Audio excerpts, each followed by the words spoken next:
Welcome to another episode of The Flank. I'm joined by the 20-time champion, the 2-time world champion, a legend to the Call of Duty scene, the co-host of The Flank, Mr. Patty Price, a.k.a. Eggs, and we got the producer, the executive producer of The Flank, my friend, my duo, my companion, a staple to the Call of Duty scene, Mr. Benji, the scene, Pat. Ben, how you guys doing today, man? How's everything going? I'm doing good, Tom. Even though you bungled that intro, it's all good. It's okay. Listen, sometimes in life, you know, you're going to fuck up. I fucked up. We keep it going. How you guys doing? Do you guys feeling good today? You enjoy the matches? The matches were crazy today. Listen, I'm feeling great, but it's March and it snowed yesterday in Columbus, and I'm just like sad vibes because I thought spring was here, but it's not. It's fake spring. So. It is spring. We do our clocks tonight.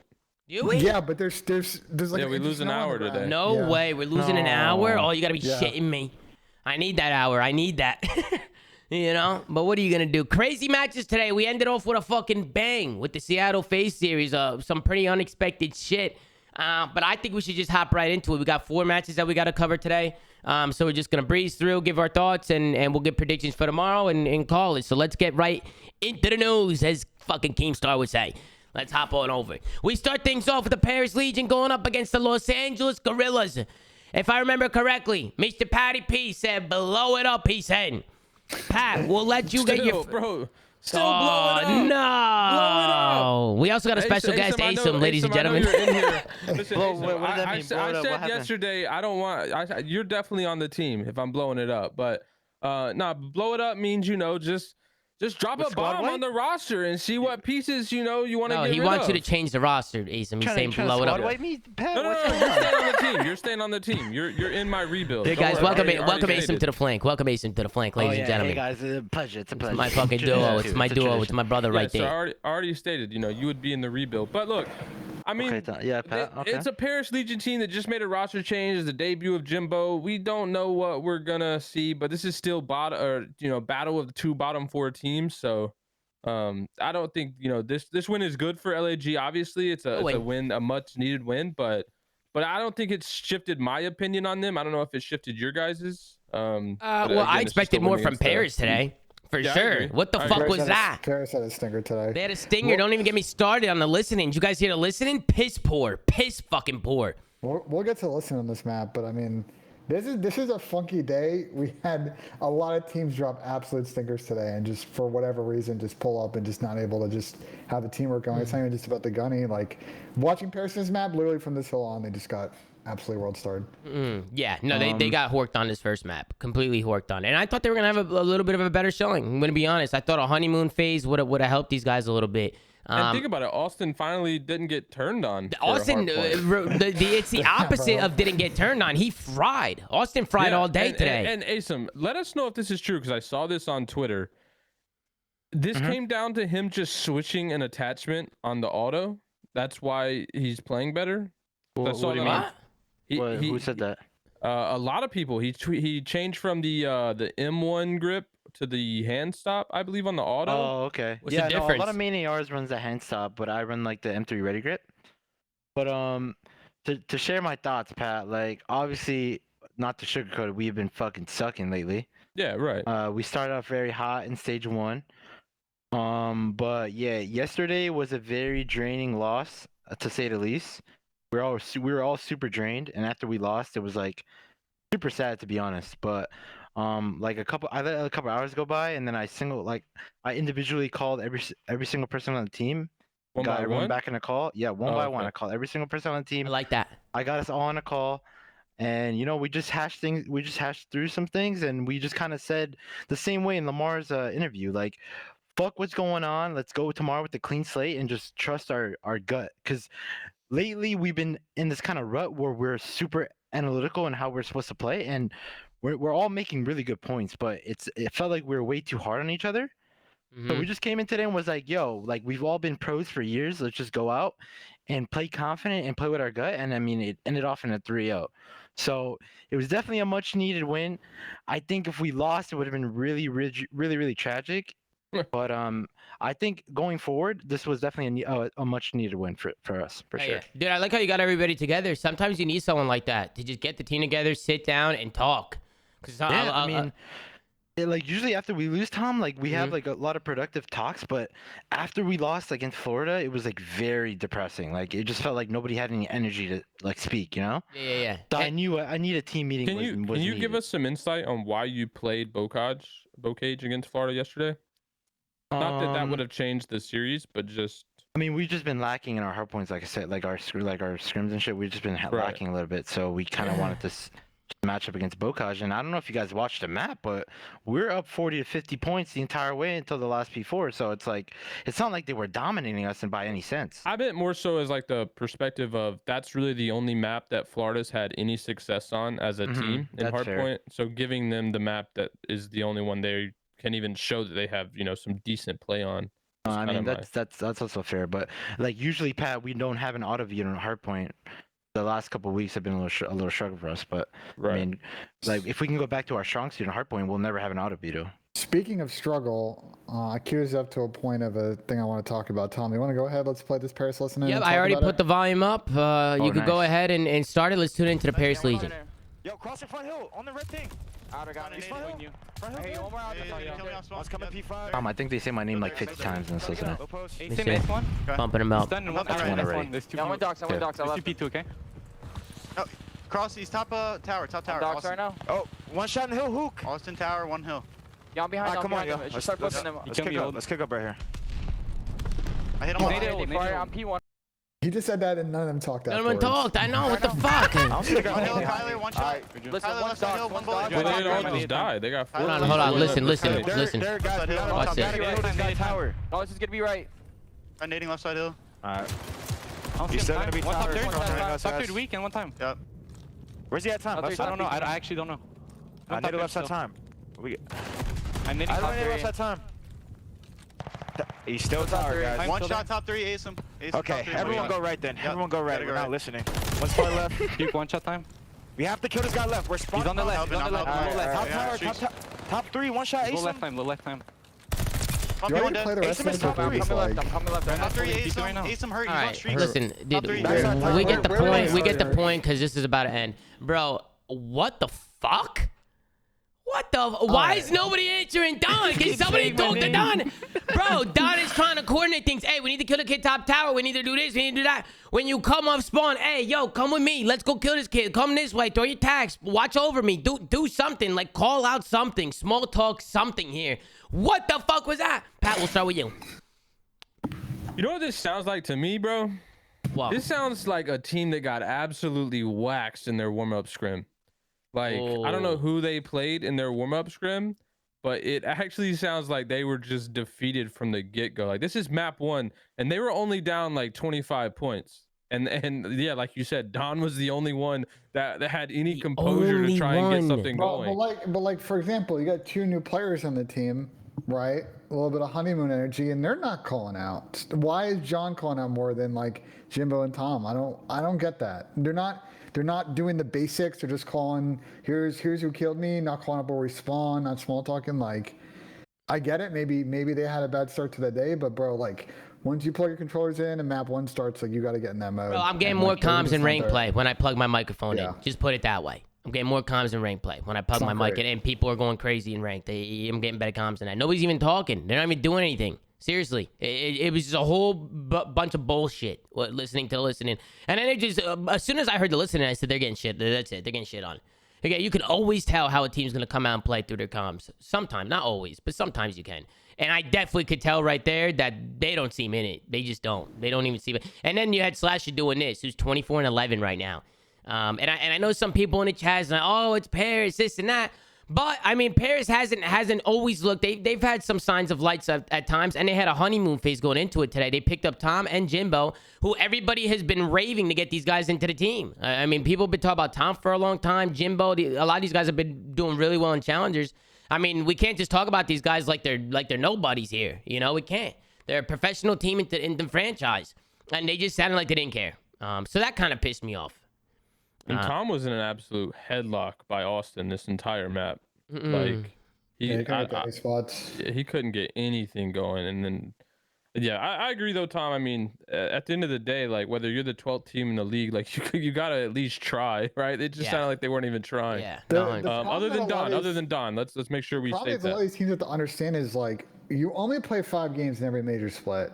If you're a team like Paris, wins are important. You need to get to at least 2 wins.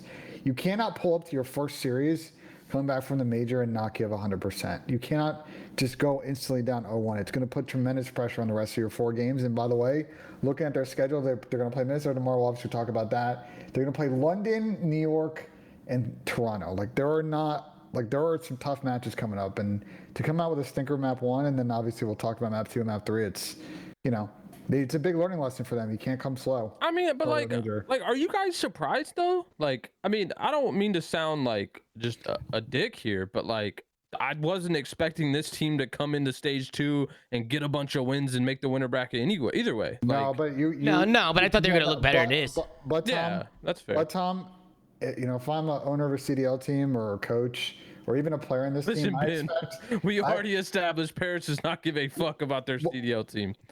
We've already established that. I mean, they are making changes though. They are making changes. The point I'm trying to make is that at minimum, even if you don't have the skill and you're getting gunned, that people are still pulling up to the map and giving 110. And it didn't sound like that listening. That's what was going on.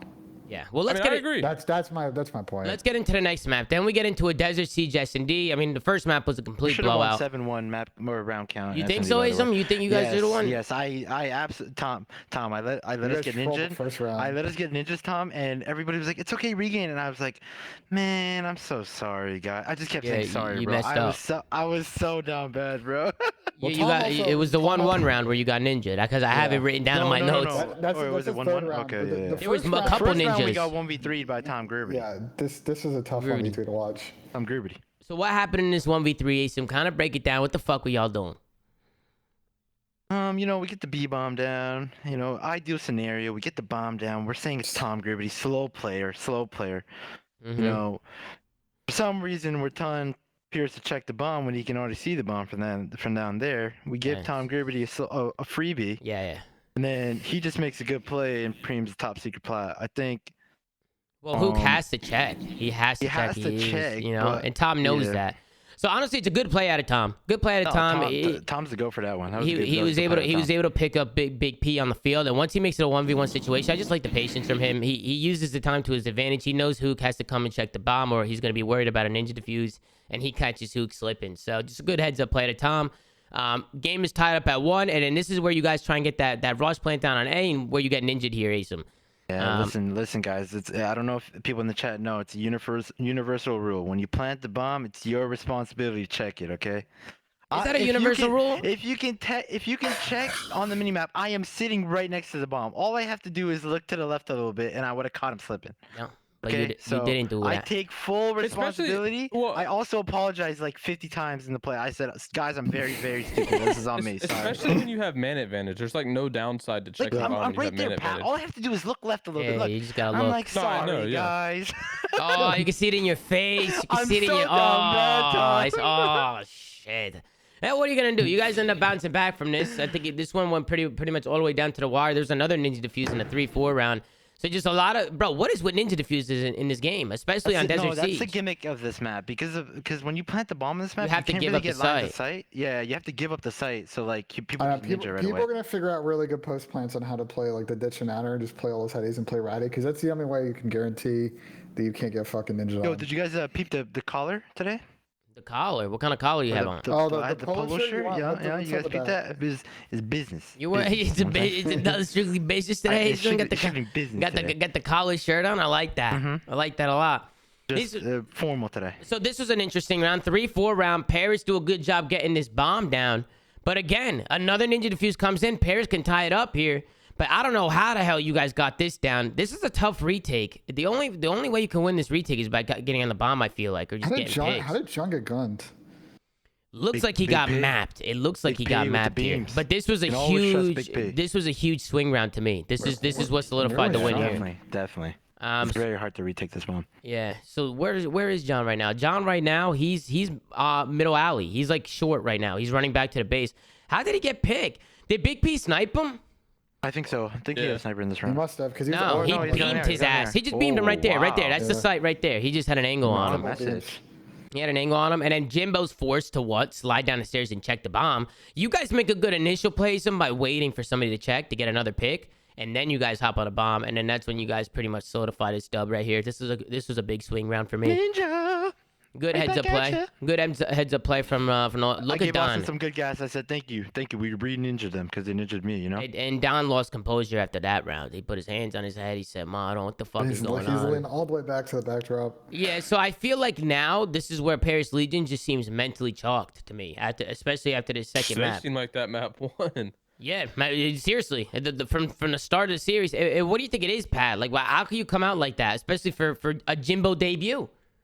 I mean, I don't know. Like I kind of said, it literally just seems like a team that just got absolutely shit on with their scrims with Jimbo, because otherwise we don't know, right? They look good coming off that stage 1 major. Well, not good. They looked a lot better than they did in the qualifiers. They look like not the worst team of all time, but like, yeah, this is an important match for Paris. Again, and no offense to you guys, Asim, obviously you guys have had your ups and downs. It's like there aren't going to be that many winnable matchups, at least in terms of team strength, and they just came out and dropped a goose egg today. A little goosey doosey. It's not great. It's also super important. Keep in mind, like if you get 0-3 like this, you have no idea if that team you're going to play is going to end up in a tiebreaker against you at the end of these qualifiers. So it screws you down the end, and maybe a difference between making winners bracket and starting in losers. So it wouldn't matter, right? Looking at who they play, like if you're in a three-way tie and map count between the 3 teams, it's important. Yeah. No, but I'm saying with who they play, like this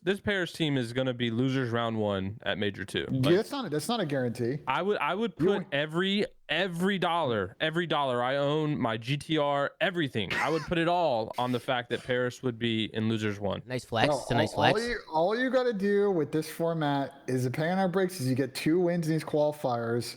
One of them's a 3-0, and you never know with tiebreakers how it's going to break out. I'm just very confused because when you Pat, especially when you pick up someone new, you guys got that you got that honeymoon phase, everybody's got that fire, how long have they been going scrimming? hard. Have you but played that them? listening, it sounded like nobody wanted to play. That was weird. Have you scrimmed them? Have you scrimmed them since they made this change? I mean, no, because we played them this weekend, so we haven't been able to scrim them. But we scrimmed them when they had fellow as well, and they were going hard. So Right. That's what I'm saying though. Let's assume they got 3 days of practice, 4 days maybe with Jimbo. It's been 4 practice days since the major, I want to say. And I heard they were doing well in practice. Is that confirmed though? Well, no, because everybody says they're doing well in practice. Yeah, that's what I'm saying. So it doesn't mean anything. That's kind of what the vibe just seems like, a team that's just been getting shit on, and maybe got shit on in their warm-ups. I think you're overthinking. I mean, look, bro, Don was the only one trying to win the game. I also want to bring up something about this round. Okay, at the beginning of the round, it said timeout is occurring. So we listen. I know it's a rule. Whenever the ref tells you the game's gonna end or some shit, you do ignore that and you go hard either way. But me and Pierce kind of trolled the break because we thought the game was gonna end. That was weird though. That's a mistake out of us. And that pops up in game. Does that pop up in game? You know when a ref tells you something yo, the game's gonna end, and you still you believe him, but then the game is still playing. And you're after I went 4-22 because the ref didn't fix my setup, I disrespected referees every chance I got because you just couldn't. How does that work? You just couldn't trust them. You just can't. They lie to you. So Pat, that little error code was on the side of our screen the entire time, and then after the round was done, the timeout occurred, and the ref comes in the call and goes, did you guys request that? And we're like, no. And he's like, oh, okay, well, we'll just resume. I was like, okay. So I guess it just got lost in translation. There's certain refs because I remember when I competed, there was always refs I loved. There was refs I always talked to, and they were super cool, and they always tried to help out the plays, and there's a lot of good apples out there. There's good apples. Point was I just wanted to say that because I don't want people to think that all the refs in COD are fugazi, because there's a lot of great refs. On the flip side, for every good apple, bro, there's equally a bad apple, and that's true as well. I don't know if that's true, Tom or Pat. I don't know if that's true. I don't know if there's as many bad apples, but there's definitely some bad apples out there. Is that what you're telling me right now? There's more good apples than bad in referees, I think. There's still a good portion of bad ones, and I know that's shifted throughout the years, right? It's not always been the case, but I've played a long time. I know the good refs and I know the bad refs, but that's kind of a small thing. We can just get a small lin in the chat for that, but A small land, a small land. Yeah, Ben. Why'd you start a timeout, Ben? Like, what's his with you, gimmick bro? of whatever? I'm not gonna argue it. Ben, esports engine is running production for the CDL this year. I've been watching this show like during the major, and every time there's an issue, Pat's starting this whole land gimmick. I know what's so now coming you're from. watching the major. Don't join the Any major. technical issues, there's a limit to that. You're kind No, of Pat. So he's watching the flank major show, That's so what he's I'm not saying, joining yeah, it. yeah. Interesting. Very interesting. But Wait, let's Asim, I don't know if you were here, but when he joined he didn't want to control the VOD. He's the I heard that. He's the executive producer and doesn't want to control the VOD. listen. Let's get back into the match, okay? Fucking 5 defenses. Control is a glorified TDM. Asim, when are you guys switching the rule set, or can you not say? And why haven't you? Yeah, I don't No, understand. the option's not there yet. It's coming. Oh, it's not there yet? I thought it was Oh, there. No. If it was there, we'd be using it. Wait, what? I thought it was there already. Yeah, No. You guys been watching matches all You guys are morons. Dude, Oh, what? we're morons? That's No, been you're not reading moron, the Twitter, sorry. bro. No, we're Like, morons. oh, yeah, the No, rules you're in. not moron. Sorry. Oh, sorry. okay, That then was- that's so I expected to come in what, midway through Major 2 then? Because Ideally, hopefully. I mean, come on, we have to change this. This game mode is becoming it needs to change. unwatchable. The update hasn't come out yet. Whenever the update comes out is when it'll change. Did you see the? I tweeted out today. I asked anyone who had stats on what the round 5 defense win percentage is. Yeah, JP's. Yeah, that's just JP mind-blowing. tweeted me back. It's 26-5, so it's 84% of the teams that go round 5. The defensive team wins 84% of the time. Right. And I actually think it's like I want to know who those 5 are because I feel like We've some done of those We've series. done it twice. I'm pretty sure. Do you know who you played in those series? Like who you London did it? and Florida. I think. I'm curious how many of those were Gavitu and how many of those were Tuscan. One was a Gavitu and one was a Tuscan. That Gavitu control against London at the major was absolutely chaos. I don't know if you guys remember it. Yeah, bro. A lot. Was running around the boat or the tank and he capped V point. Yeah. What I would Oh, tell you yeah. is, Shout out Nick for that. This game mode, once we switch to ticks, this will be way more Way watchable, better, 'cause way today's- better. Today's just Yeah, gonna, way better for sure. grind everybody just playing for kills, and to your point. Well, the grind mid rounds TDM. will be Ben, but Yeah. the round 5 will still be a problem. Like It's just every round of Tuscan right now looks the same. The attacking team Yeah. caps A off the rip, and then they try and play for B the whole round, and they just can't get it. And, these and matches teams- just weren't But designed for control. People That's the aren't bottom trying line. last minute caps now because they're trying to play for kills. So it's like it's getting even worse in the mid rounds. Yeah. I also Better. think I saw a really good tweet on the ZooMAFIA subreddit today of an interesting point that B point on Tuscan would it make sense to extend it to plat, or at least on the edge of plat, so you can at least try and give offense more areas to dodge nades. It's an interesting discussion to have. That's very interesting. Mm-hmm. I just think Oh, I offense actually is a like little that. wobbly.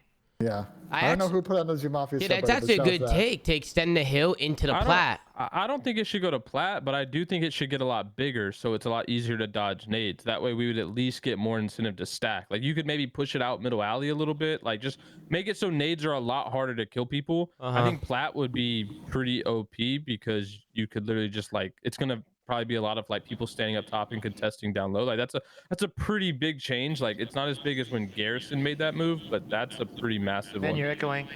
Sorry.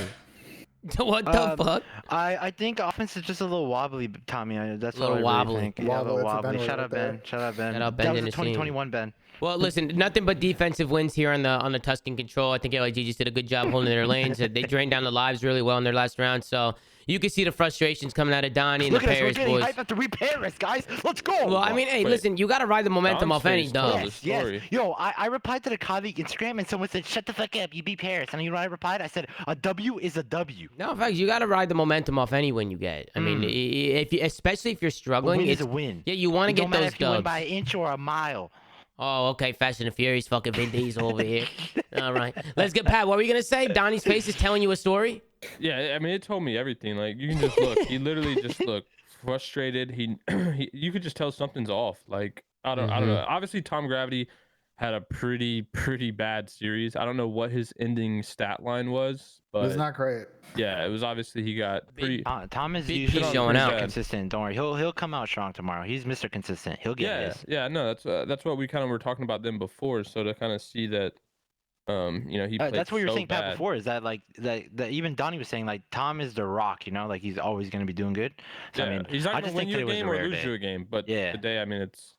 But listen, I would probably argue that he helped lose them that game, but Well, listen, congratulations to you guys. They some good W today. Paris Legion definitely going to have to bounce back. I just want to see more energy from them. I love all the guys over there, but I need them to step it up because it just sounded like they didn't care. Let's get into the next series. We got the London Royal. Also, before we get into the next series, Big P had an absolute phenomenal last third map. Let's Banger give for some, Big P. yeah, big banger for Big P. Shout out Got to Big show P. some love to Gunless. Him and Austin, double 1.4. Him and Austin. Good job for him today because we've been hard on these guys, and Pat wanted to blow it up. But you know, I think even if it is Paris, you see the light from them. You see it there. Which is still TBD though.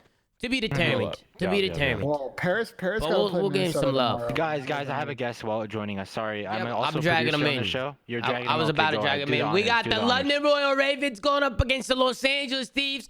Let's give it up from the one and only from Cardi Club, Mr. Trey Boy Cardi, Mr. Zero. From the London Royal Ravens, a superstar. Ladies, how you doing, Trey? What's going on, Trey? How you doing? I can't top that intro, to be honest. That was pretty much good. What's up, Trey? I might have to clip that. Hey, Trey, you're fucking back once again. You were having technical difficulties yesterday, but you're back in action. 50 packet loss, like it's chalk. That night I ordered Google Fiber. That comes tomorrow, so. Ooh, Guy's internet crashed. He ordered a new internet line, bro. I respect that. Don't act like you didn't do the same. I did the same shit. I did the same shit, and thank God I did, because I don't. But let's get into the match. Gavitu Hardpoint, Berlin S&D, Gavitu Control, Tuscan Hardpoint, Bocage S&D, Los Angeles Thieves. Everybody knows don't play us on Gavitu. Don't play us on Gavitu. Trey, you guys lost did their last two Gavitus. You guys did the opposite. Yeah, they lost to Faze, right? And then they lost right here. Yep. You guys are just stealing Gavitu from them. I can't lie. I've wanted to play him for so long on this map. Like ever since that meme of them being so good at this map. I've wanted to play him on it ever since. That's my team at the major. I was like, I want to play LA Thieves just so they stop this gimmick. Yeah, the gimmick. Go ahead, Pat. Go ahead. You guys are equally a pretty good Gav team too, though, right? Bro, it doesn't matter if we have Joey. It doesn't matter if we have Paul. That's kind of your maps as well. Our core three, I mean, we've shown it. The core three of me, Marcus, and Nasty is just so it's just on point. Marcus is Afro, for those of you who don't know. Oh yeah, my bad. I think the other thing too, and we'll go back to kind of a question for you, Trey, in a second with Thieves, is they're getting kind of into a dangerous area now where they're playing pretty solid against teams the bottom half of the league, but when they square up against the Optic, Phases, Torontos, Londons of the world, they're not playing as well. And on top of not being a good S&D team, it is not a great recipe for top placing. So I wouldn't necessarily agree with that. The record's pretty. They're 5-0 against teams that are bottom of the league, and I think they're 1-4 against. They beat Ultra in 2 hard points at the major. They went 1-1 with Faze. I would agree with you. I would agree with you, Pat. But they are a bottom S&D team, so that's. I'm talking about just in respawn. I'm talking about just in respawn. I still think respawn doesn't matter if you. Yeah, but when we're talking about just these as a respawn team, they still are very good at hardpoint. They've always struggled with search, always. I get what you're saying, but when you're not a guarantee for maps 2 and 5, it makes that very difficult because you're going to end up splitting respawns when you play the better teams because it's going to come down to matchups and vetoes and all that. But if you can't get a 2 and 5, it's going to be really hard for Thieves. My point was, I don't think it matters about the teams they play. I just think this team needs to improve its search, right? It doesn't matter. They're still a godlike respawn team, whether they're playing the best team in the world or the worst team in the world. The problem is they just suck at S&D, period. So to me, I don't care who they play. It's just they need to improve in S&D. I got a question. Yep. Yeah. What's up? What team besides 100 Thieves Black Ops 4 relied on their 1, 3, and 4s? The respawn team? Relied on their 1, 3, and 4. Who was a big respawn team? Would always lose their S&Ds. I feel like if I'm not what teams? That 100 Thieves Black Ops 4 team. I mean, Optic might be a good shout. I mean, people are talking about Optic. I mean, Optic used to rely on respawns. They used to smoke the Optic Dynasty team was disgusting. No, not the Dynasty. Not the Dynasty. Right, not about Black Ops 4. No, he's talking about now, right? How Faze I'm lost. just talking about any examples in the past, because how they always say S&D wins championships, but yeah, but Optic used to struggle in search. You were saying Optic Chicago. That's a fair kind of. It depends what Optic win though. Optic you can't just I can't just say Optic because there's been so many different fucking optics. So many optics. Yeah. But there was a period in time I could remember where Optic wasn't too good at search. Pat's EV team at points when they couldn't win a fucking surge. They're having to clutch up in CTF playing Ardent's 4-0-0 games. Listen, no matter what teams you look at, my teams have always been well balanced in all modes at every chance. But anyway, listen. I don't think necessarily it's a rely on 1-3-4 because I think it's really hard to win 1-3-4 regardless. I just think in general, relying on, there's been a lot of teams who obviously rely on being good at hardpoint versus being good at search. So to me, it's not necessarily 1-3-4, especially when you kind of, we have control now, which is a lot harder. Like before it was CTF. So if you were a slaying dominant team or uplink even, like you could kind of rely on that you'd be good at game 3, but right now in control, it's not necessarily all about being slaying that dominant, might change right? with ticks, though. To be fair, we should put a caveat on that. Well, I still think right now in this game at least, like defense is just gonna win you the game. Yes, more often than not. Agreed, but this game is being played a lot like TDM right now, and I want to put an asterisk that Control's going to play completely differently for the most part off a lot of these breaks with people having to stack and play for ticks because they're going to want defense round 5. It'll play different. I agree, but I just think this game Vanguard was not, these maps were not designed for control, so that's why it's kind of hard to be a slaying we were dominant forced to have a team. third game mode in it. Yeah, I know, that's what I'm saying. And it was either domination or this. That's why I was saying it's like it's really hard to kind of say, even with MW, right? Domination was there as well, so it's really hard to say teams are 1-3-4 because of the game modes that we're playing is game 3 now. You have to be good at S&D in this game, like you actually like you really do. Bro, Nasty was going off this map. He went off all series. Bro, that kid is gross. Yo, listen, I've been trolling this motherfucker since the major, bro. I said every single time I hop on or like we play a match or something, I'm like, Byron, bro, you gotta give me something, bro. I say, yo, bro, I'm getting too old for this, bro. You gotta give me something, and I do it as a troll, guys. Like, listen, I love that guy to pieces, man. That guy's a legend. He's good as fuck, bro. He's showing out. He's not like every time I say it, he's not been playing bad by no means at all. He's not been playing bad by no means at all, but it's just a good troll from me because like the 3 young guns, I just expect him to carry me, Well, I mean, dude, Nasty just popped off this map. Afro was making plays. Even Paulehx has been doing good stuff for you guys while he's here. And you say that, Trey, you also carried them at the major, though, to be fair. Yeah, no, that's the troll though, Ben. That's the troll. Yeah, that's why I say to him. But listen. Paul, Nasty, like, shout out to these guys. Honestly, that tweet I done today where I got my feet up on the desk, I actually could have played like that. Yeah, like, they were frying. They were frying. I got dragged through, not even dragged, like I wasn't playing bad. I was just literally like, I was just a comms man. I was like a pilot today. That's good though. That's good. No, it's good. It's great. Yeah. What has playing with Paul been like? Like him coming in with like little practice, like has it felt kind of plug and play? Like what's the vibe? Oh, bro, it's been easy, Paul, bro, everyone knows how we play. We're just in your face, slay heavy like that. We didn't need anyone.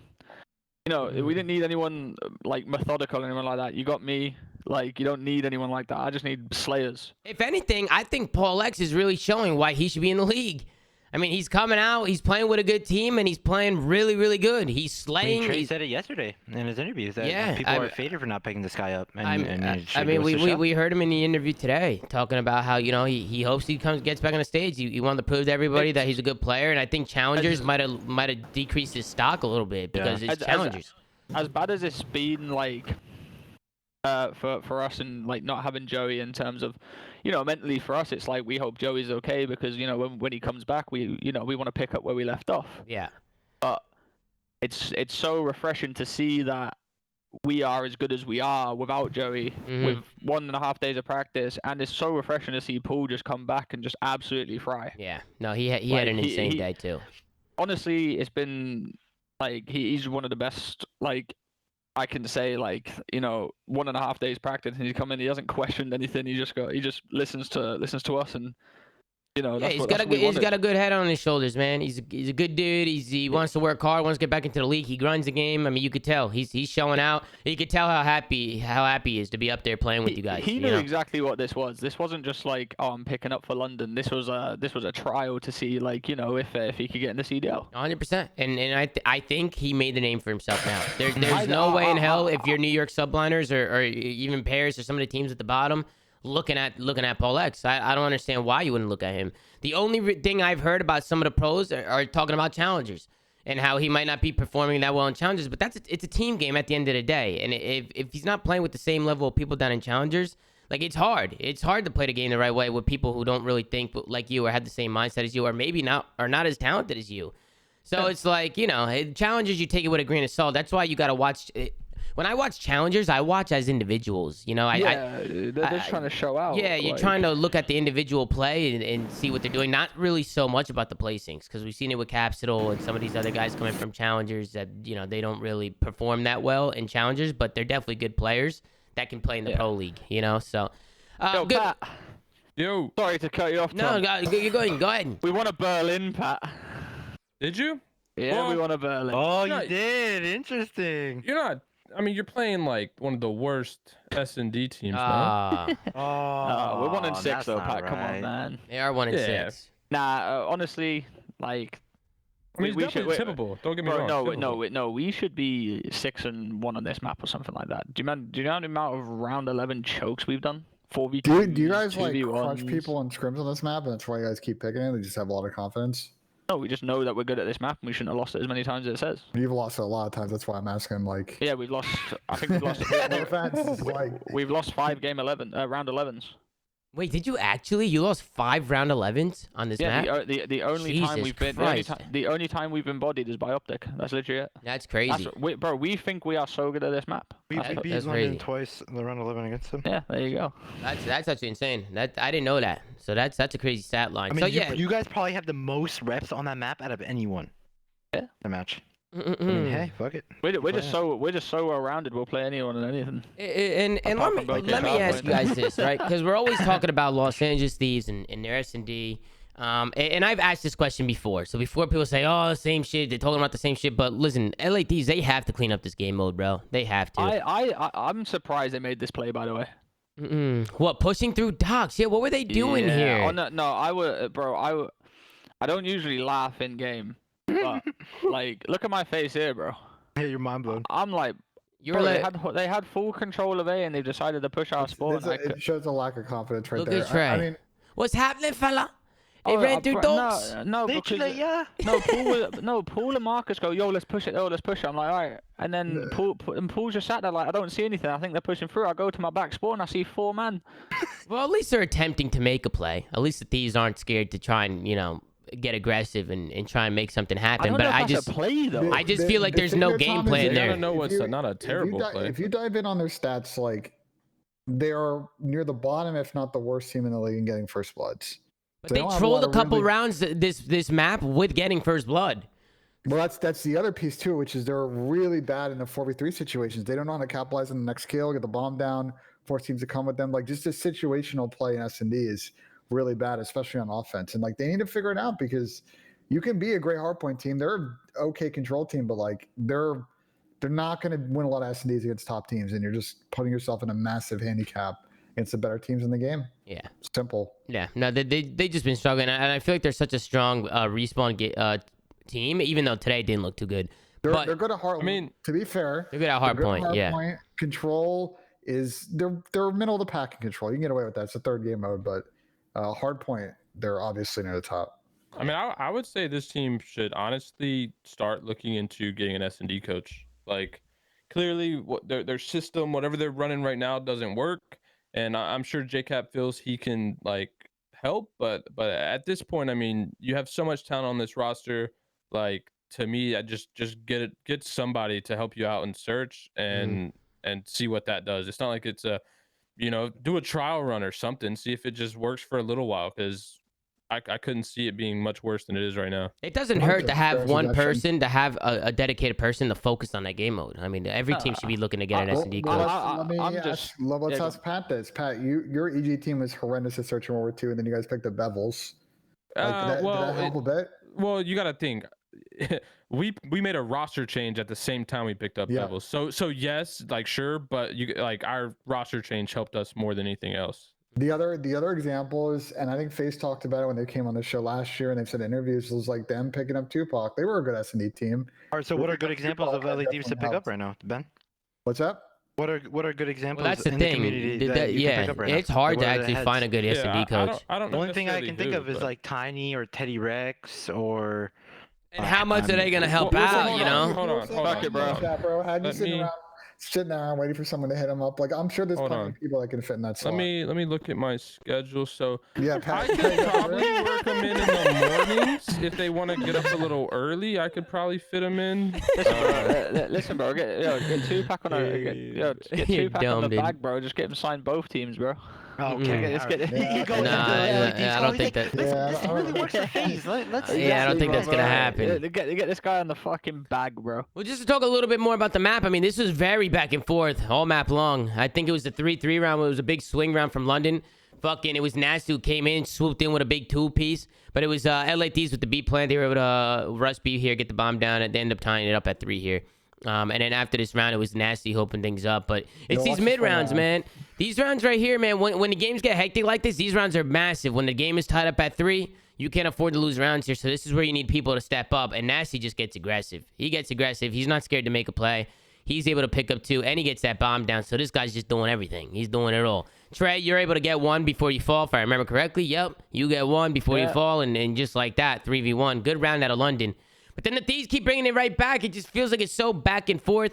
But good plays out of London here to clutch that round. I just like to play from Nasty. I like how he got aggressive, and I like how you guys, were decisive towards that A-bomb site. You Good like plays. decisiveness. Love it. You know that, Pat. You know that. I do. I know. Like going back to the S&D thing now, I'm just so blessed to have like every single one of my players. I don't know about Joey, but Byron, Nasty, and Afro both came from S&D. So a lot of the S&D strats we have, is coming from them and like what they want to do and what they like doing, and I just give my input. And, to be fair though, I don't think Thieves have bad S&D players. Like Envoy traditionally has been really solid in search. Yep. Kenny is usually really good in search. Mm-hmm. Even Draza.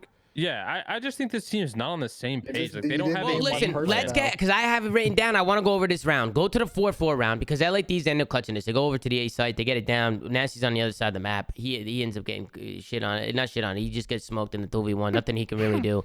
Then we get into the 4-4 round. The retake here from LA Thieves was a little bit questionable. And I want you guys to watch it, and I want to get your reaction. But when I was watching this just didn't look right. London get the bomb down, right? They get the B bomb down. They get into the back of the spawn. Paulehx finds one, but LA Thieves do a good job capitalizing and getting some numbers here. I think it was Paul who was sliding around in these closets, and he gets picked up. It's LA Thieves who make it a 3v2 situation. Pause it, bang. Pause it, bang. Pause it right here. Right here, any team in the game knows where the last 2 players are. You know where they are. They're in the back on warehouse or in 10, playing corners, getting angles on bomb. That's what every single team does. Draza runs backwards. They get the kills pushed up, but play it now, Ben. Let it play out. He runs towards the bomb site here. And I don't know if maybe they just thought somebody was in bomb, but you have to get aggressive towards their spawn. You have to, or you're never going to win this round. What are you going to do on bomb? What are you going to do on bomb here? They tried to do the look over strat where they look over him, but like with 30 seconds left or 25, 30 seconds, don't you think Draza should get Mixie there and they should try and push out the... At least the... send one person to try and go... Somebody. That was so funny. No, bro. No, listen. That's caught timing right there. This whole round was so trolly. This whole map is so trolly, bro. I'm watching Pinch with a sniper and I'm losing full, bro. But what do you guys think, bro? You just got outdoor busted, bro. But I want to know. I want to know what you guys think, because do you guys think that I'm tripping here, or do you think No, you're not tripping. They got a bunch of kills and they didn't check the back. Like, bro, since day one, if you just stack that bomb set, the chance of winning that is like probably less than 10%. You have a 3v2. At least send someone out there to try and do some mix in that back spawn courtyard and like try and do something to give yourself an advantage. Fake a defuse and have somebody look over shirt and have somebody in warehouse and shit going rogue, picking up the kills. Like, just go find him. He's gonna have to check the bomb. His eyes are gonna be on a bomb. If he starts shooting at guys on a bomb, the guy has a free kill. Whoever rushes warehouse or rushes 10, now you make it a 2v1, 3v1 situation. You just trade out the last guy. They had 30 seconds, 25, 30 seconds. They had time to do it. It just seems like they're not like, they should have played with more confidence right there. Like, they just ran back towards the bomb site and just kind of called it a day. As soon as they ran back to the bomb site, I'm like, okay, like, what's the plan here? Like, the guys are just going to shoot him off the bomb and dip. So I guess they were just kind of banking on whoever was looking over him, diffusing, just beaming him out of warehouse or 10 or wherever the fuck they could be. They could be in 3 or 4 different spots. So just an interesting play out of LA Thieves. Can't rely on that, really. Yeah, this is just interesting. If Draza gets aggressive right there, just go. Just get aggressive, do something. What you on about, Tom? I was watching Pinch of a Sniper, bro. He's done for. Yeah, you have a snipe, and they have to know somebody's warehouse. They have to. Somebody's always playing there. So just an interesting play. I don't think this B retake is as hard as people think, because people have been doing it a lot better now. I think the retakes have been there, and you can tell right there. Not me. My hands are up. I don't know. Outdoor busted, Trey. Outdoor busted. What do you want me to do about that, bro? You should have heard my reaction in game, bro. My coach was standing behind us, obviously, like walks back and forward, and I was muted. How was the door still shut? Bro, yo, Pat, listen, bro. I got barged into the corner, and I literally just go, whoa! Wait, Ben, can you back it up really quick? I was trying to back it up, but I kept fucking up. Oh, so Pat was the one trying to back it up. I was muted. I hit a hotkey on my keyboard that muted me. But bro, they door busted, but the door didn't fucking open. It just stayed shut the whole time. Pat, I probably would have been mind blown if I was you. I got thrown into the brick wall, screamed, and my coach started. All I heard behind me was my coach just laughing his ass off. Dude, I don't know how Afro got 2 right there, too. That was kind of elite. Yeah, that was some beams. There was some good shots out of Afro. Good job from Marcus. Fantastic plays. But then after this round that I think LA Thieves arguably could have retook here, they did a good job getting numbers. Trey's mind blown. He's looking at it. The door is literally shut right now. No, it's not shut. It's just ajar. It just gets the weirdest timing of. Oh, it's shut. Bro, it's shut. No, look at it. It's open. It's not shut. It's not shut. All right. It's creaked though. You can see the little thing. Yeah, see, it's not shut. It's open. Bro, it's literally shut. All right, who gives a fuck? Okay, dude. Who cares? The door is fucking closed shut. Who the fuck knows? All I know is that Trey got outdoor busted, okay? That's all. All right, keep it going. Let's go to the next map. Okay, 100 Thieves got to clutch this round with their numbers. I didn't like that. They end up losing the map. London win the next round. Then we get into the Gavin 2 control.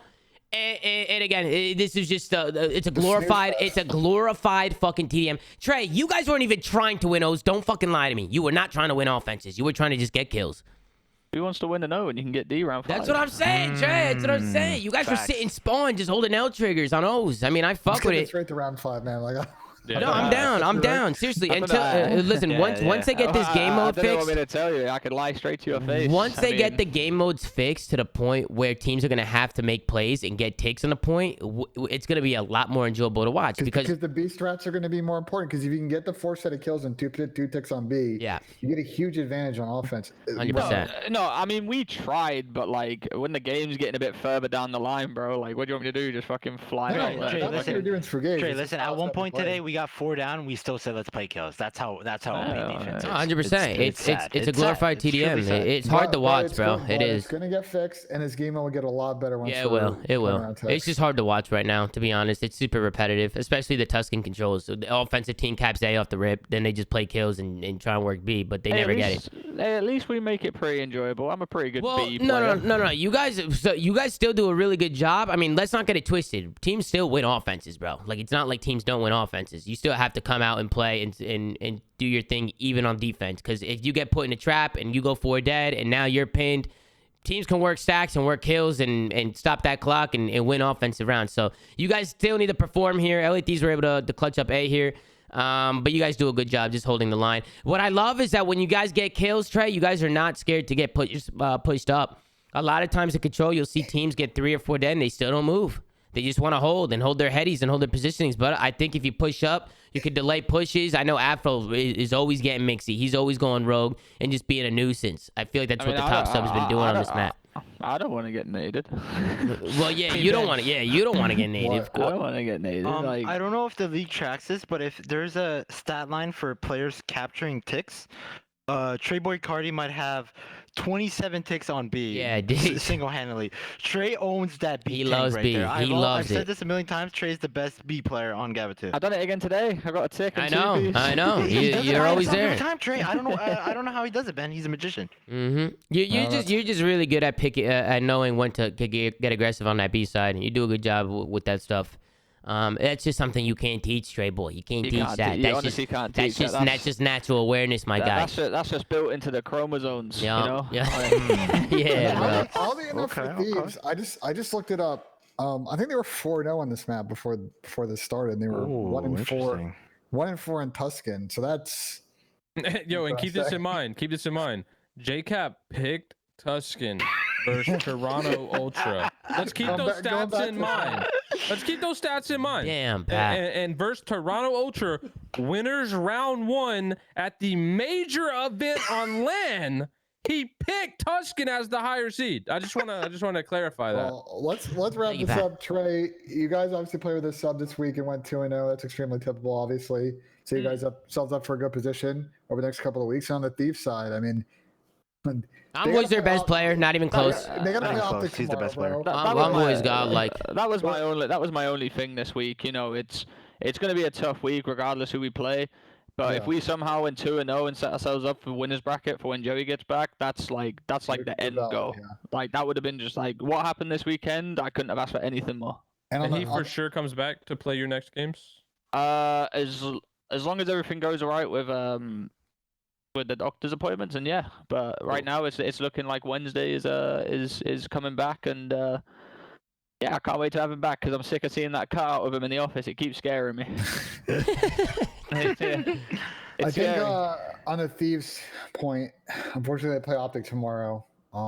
It's going to be a huge problem for them if they're 0-2, considering that they've still got to play. Well, they do play Optic tomorrow. That's going to be a good match. Optic tomorrow. They have one match next week. Why can't I find? They play Minnesota next week, so that's a winnable game. Then they play you guys, ASIM, which is obviously going to be a big LA grudge match, and they play Seattle. So, like, LA Thieves is one of those teams, though, Ben. Going 0-2 this week is tough. LA Thieves is one of those teams where I feel like they might have a really bad day like this, but then they could come out tomorrow and look great. You know, because they're so talented. They're also playing the team that just won the major, and I don't know. Kenny tweeted too, saying shitty practice equals shitty performance or something. Oh, wait, what did he say? Why would they not practice something like that? He said his practice was. Sorry, Pat, go ahead. How do they? So they obviously, when you guys practice, they're still in LA, right? And most teams are in Texas. Are you guys playing on servers or? Yeah, we're playing on like I think we play in Salt Lake City or Denver, just depending on. But in practice though, not just like matches. I'm pretty sure today we played, and when we bring up the pings, everyone was on 40 to 50. Yeah, I knew the matches are fair. I just didn't know if they're getting the same like for scrims. Oh, I can only assume if they scrim a Texas team, they get Salt Lake, and if they scrim us, I'm pretty sure. If they scrim us, it's Texas. Yeah.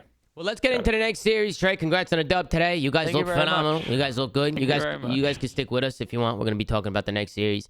Let's get into it. We got the Minnesota Rokkr going up against Toronto Ultra, Gavitu Hardpoint, Tuscan S&D, Tuscan Control, Tuscan Hardpoint, and Boat Cage S&D. Minnesota Rokkr first new look today with the role change.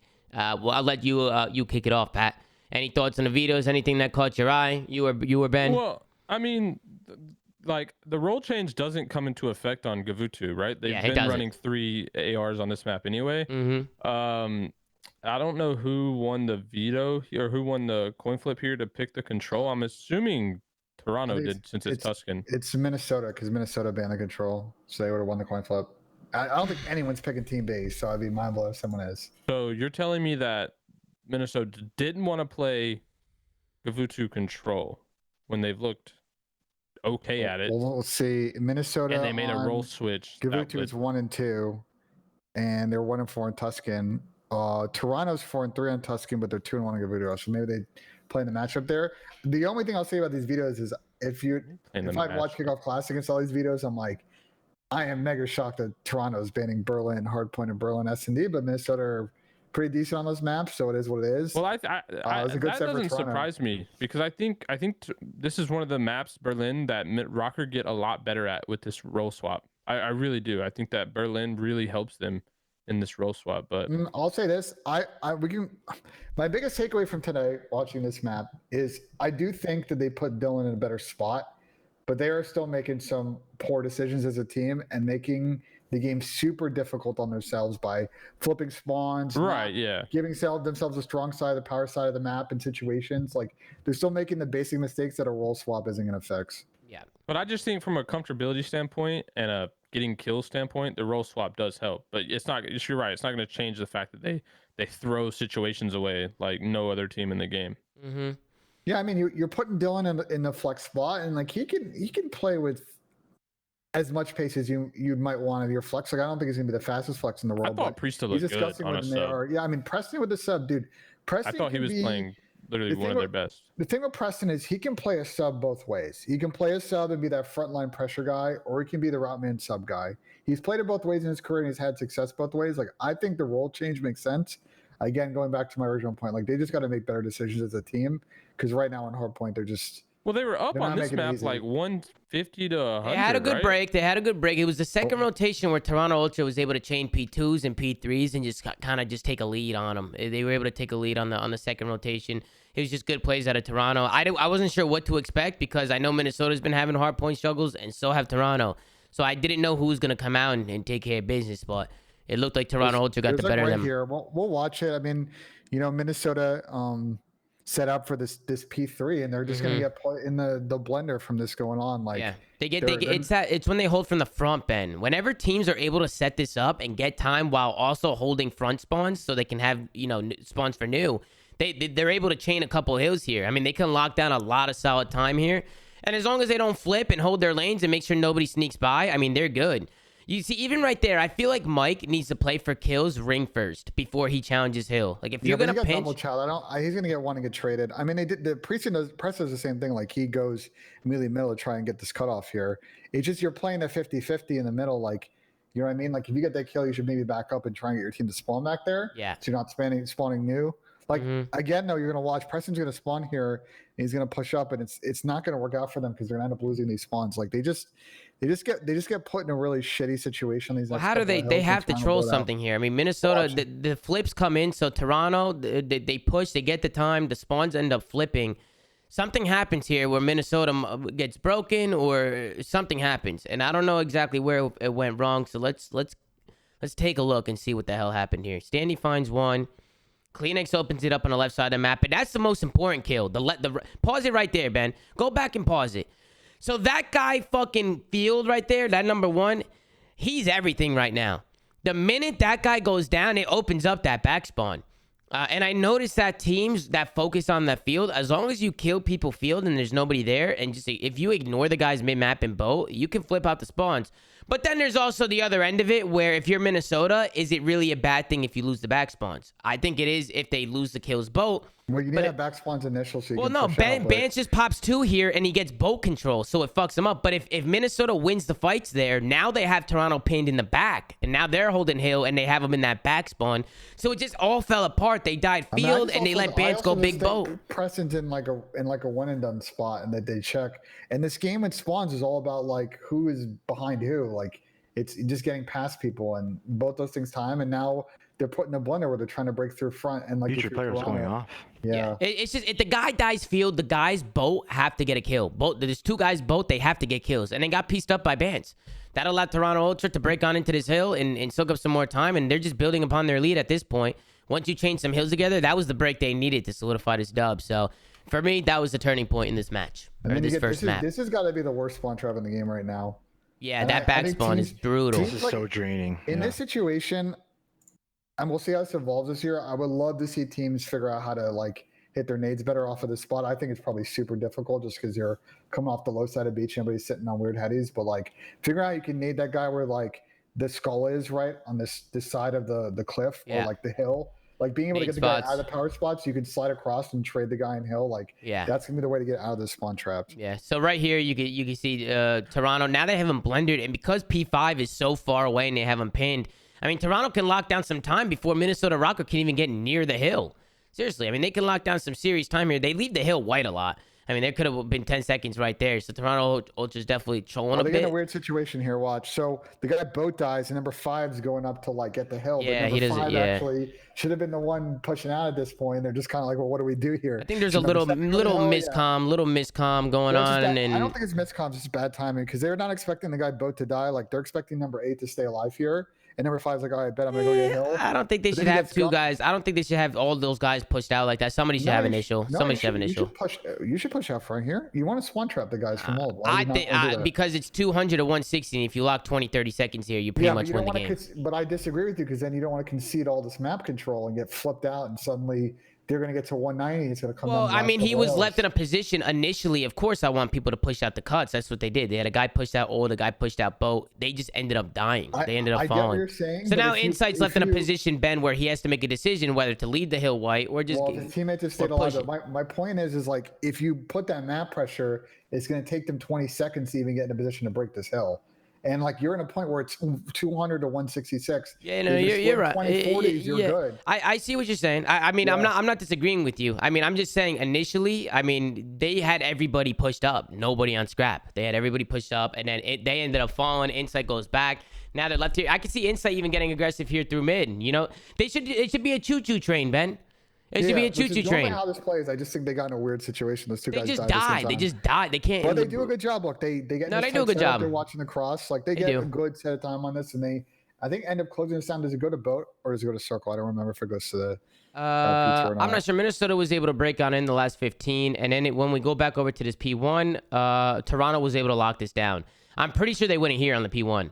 Yeah, I think they get a couple of sets of kills, but I mean, overall for Minnesota, I think they played this map better. It's just came down to a couple of bad decisions, and they got put in the blender, and that's that. That's how hardpoint goes sometimes in this game. Yeah, and Pat is slumped. Pat, what's wrong, Pat? Whew. Oh, it's nothing. What's wrong, Pat? You have something you want to say, Pat? We're not on map 2 yet. Pat hates Gavin too, bro. I can tell. Yeah, he doesn't like this guy. map. Is not a fan of this he doesn't like this fucker. But go over to the next map. Toronto ended up clutching it up. They get a rotation towards P1. They get the kills, and honestly, P1's a hard hill to break. Really hard hill to break. I think Toronto just does a good job holding their lanes, winning their ones, those power positions. Now we get into the Tuscan Toronto search. won a hard point, Tom. They won a hard point, Pat. They won a fucking hard point. The worst hard point team, but they won one, so we'll take that. We'll take it, Pat. Why don't you kick us off on a Tuscan S&D? Your initial thoughts. Minnesota go up fast. They go up 3-0 fast here. They go up 5-0. They go up 5-0. The full sale was almost in, which is insane. We saw that twice now, right? Where the team goes up fucking 5-0, 5-1, and then lets a team come all the way back. Yep. We've seen that more than twice. I think we've seen it 3 or 4 times because Thieves had one against Florida as well. So what's going on with this game where people are just able to get these commanding leads and then absolutely throw it away? I just think teams are adapting. They're adapting as the game's Tuscan too. Yeah, it's just that because Tuscan is such a momentum-based map. I mean, if you could start winning Ds and you start coordinating and executing some defenses, you could just keep bringing them back with an offense. Think about it, Pat. You keep winning your O's. All you got to do is clutch up 2 defenses, and you're already tied up at 5. You know what I'm saying? Yeah, I mean that's true, but think I don't about know. it. It's surprising to me because bro, like 5 rounds in a row where a team just basically had their way with you for 5 rounds it shouldn't be easy, right? Like that's why these full sales don't happen. They're very rare. We saw a couple full sales in past games though. Like it's happened, but I agree with you. It's been a lot of weird. But it's happened like 4 times so far. Well, you used to get the classic like 5-3 choke, right? That used to happen in a lot of games. Like people go up 5-3 and then blow 3 rounds straight, and then you lose 6-5. I mean, listen, Minnesota do a good job going up fast. They win all their O's. They capitalize on a few defenses. They go up 5-0. It started with the Insight 1v3. It was a 2-5 round. The Standy 1v2, and then we'll watch the 1v3. Yeah, this is a really good play from Standy. I like this. And I like the B play. You see a lot more people. We were talking about this yesterday, how people are starting to work this B bomb set a little bit more. Because defensive teams are starting to blind counter A rushes by just 4 stacking. But teams are starting to read the blind counters, and they're blind countering the blind counter. You know? So now teams are starting to work towards B side a little bit. You'll see people now playing lay flanks A. A perfect example of this is the round 11. When Major Maniac plays a corner A side by mid-map area, and the rest of them go B and just get the bomb down. It was just a good play. Good execution. This is a big play out of Standy with 18 seconds left. Cammy and Toronto were able to sniff out this last guy, and it comes down to Standy in a 1v2. Should have killed him. I actually back this up a second. You think Kleenex should have killed him here? He was shooting at him. I don't know if he was on the stairs though, if he was like behind the wall. Maybe it's not as clear. But let's watch how this plays out. Insider was almost able to get a pick right there with his snipe. It sucks too when you have a sniper on Tuscan on these post plant positions. When you have the retake and you have a sniper, it's difficult. Benjamin Banch was able to find a beat down right there. Gave him the 1-2 punch. How you doing, Asim? I saw you with a little shot punch today. That was nice. That was clean. Finally, I got a shot punch. Yeah, in the leg. it's cool. Shot punches are cool. Shot punches are cool. He was just behind the wall when he got shot at. You know about my shot punches, man. Come on. Yeah, come on. You're known for that. Known for that. And then right here, just great play out of Eli. He gets the guy a bomb. And he shits on the second guy, but it was over. Can we just talk about the round 11? Because that shit is mind blowing. Well, go to the 2v. Go to the 1v3 on the 2-5 round, because that was a huge momentum switch for Toronto. Oh, I didn't even see it. Let's see this. Yeah, so this is a really big round for Toronto. Really, really good stuff. You can see Toronto Ultra. They go always back. Pull off crazy 1v3s and shit, and usually it's inside that clutches up. That guy is icy, bro. Yeah, inside is icy. Mega troll though. This is definitely a troll. So you can see now it's a 3v3 situation. There's a minute left on the clock. Toronto also got to get that bomb down. Standy makes a fantastic play, by the way, in this round. He's able to find Benjamin Bench with that bomb. And he goes rogue. He puts some shots down here into Insight. Doesn't finish the kill, but just Standy making good plays. It was Insight who ended up clutching it all in the end, and he just made a play through radio. So just a good heads-up play out of Insight. Let's see what happened here with Minnesota, though. How did they let Insight do this? 2v1 situation. Of course. 2v1 situation. What does he end up doing here? So Minnesota are kind of separated. I think Dylan just gets he gets picked out. Oh, with a subby? With a subby. With a subby. You don't see that often from Insight. Why did they spread out? So like if you watch it, like obviously Standy gets traded bottom church, whatever. Like we'll forget that. But then Attach and whoever who was it left? Attach and Major Maniac just literally went opposite ways on the map. Look, they literally went opposite ways. Yep, they're both all trying to go B side, but they're not. Yeah, because Eli's probably calling he's going B and he fakes Why not just literally get together? Like, yeah, number two. They should just back out mid, or yeah, you could literally either back up and regroup, or just jump out mid and hold hands. Also, Pat, I wanted to mention last time these guys were in a 2v1 on Tuscan 5-5 against Lamar. They separated. I don't know. They got to learn their lesson. No, they do. Well, right here, they have to learn a lesson here because it almost bit them in the ass. It's hindsight, but if my cold stop broken here, they win this round. Because he would spot Insight climbing up these stairs, and then Dylan wouldn't have obviously sprinted out bomb. They would have had him stuck. That's more specific to this situation. But just overall, why did they ever separate in a 1v2? Wait for Dylan, and they need to just. I'm also confused that once it was a 1v1, Dylan called him out top church. Where was Mike going? Why wasn't he premium in this right here? You know, he thought he was planting, yo. Yeah, that's what I'm saying. You know, like Insight just got a kill 2 seconds ago top church. He could 100% be running through green right now. I mean, he should be coming around that corner, L triggered up, ready for a fight. He just got caught slacking a little bit right there. That's just those up 5-2 plays where you just. But that was the round where Insight clutches, and then we end up going all the way to around 11, and this is where Minnesota Rokkr, they change up their play a little bit. Obviously, the full sale is in, so everybody's freaking out at this point. Everybody thinks it's about to happen. Everybody's losing their fucking mind. Toronto get a pick too? Yeah, no. They do. They get the blood from right after bomb planted. Yeah, they get the blood on Priesta. They kill Priesta. Toronto, I'll be honest. Not after rip, but afterwards. So I like the play. From Minnesota this is a really here. Good play. Yeah, I like the play. I just like where Mike is. I like how they had confidence in Mike to play a corner mid map and just kind of play on an island and just try and make a play. And he ends up being the difference maker in this round. It's Mike who ends up. He's the one who ends up pinching through mid when that bomb goes down. So as soon as the bomb goes down, Mike knows that the rotations are going to come in from Toronto Ultra, right? So they're rotating off at 8 point. He gives it about 5 seconds, waits until they rotate over. He's going to pinch church. He's going to weaken everybody here, and then Minnesota Rokkr is going to clean up all the kills. So here's my issue this round. A couple of issues. Okay. So I like the field hits. Seattle does this a lot. We'll watch it when they play Faze, and we'll talk about it. The only thing is obviously opens you up to the B counter. But you got to decide what you want to do with this field, right? So if you don't see anyone who get any stuns, and I think they obviously stunned Mike Middle, so they know he's there. They probably hit or saw number 3, but they don't really do anything with this information. They don't push through. They don't back up as a team. But my bigger issue is they all decide to hit mid alley together. Like no one goes top church. No one wraps around the back. Like they're not trying to set up some kind of pinch on a team they know is already set in a post plant. Like I think the blood really dictated their game plan, Ben. Like I think that really kind of sped up what they were planning to do. They don't even get a blood yet. They're all mid alley right now. No, but watch. Like I don't think if they got this blood, I think they would have went out around the back, right? The bomb just got planted. They got 45 seconds. They get that, like there's 2 guys going around the back, and then they get the blood. And I think that's when they just turn and like, fuck it, like we got the blood, let's go. Because I think their game plan originally was gonna be right. And that blood kind of just, I don't know why, but it shifted their call because they were going to hit the back. They must have called them off because number 6 and 8 are about to hit the back. 6 wraps back and then 8 wraps back. Yeah, they both do. That's what I was saying. Like I think that blood changed them. Bro, you still have 30 seconds left. Like wait for I know, that's what I'm saying. I think it rushed their plan. Yeah. But I agree with you. I think they were going to make the right play, got the blood, and then just decided to throw logic out the window and just steam rush down middle alley, which makes the point we made earlier, which is why it's probably hard to increase the size of control on B point. It's the same thing in this retake. Plat is super hard to retake from because there's so many headies up there. There's so many power spots. You laugh, Someone, but it's no, true, no, though, someone right? said Stephen A. Smith. Stephen A. Smith. I like Stephen that. A. Smith. Good. What?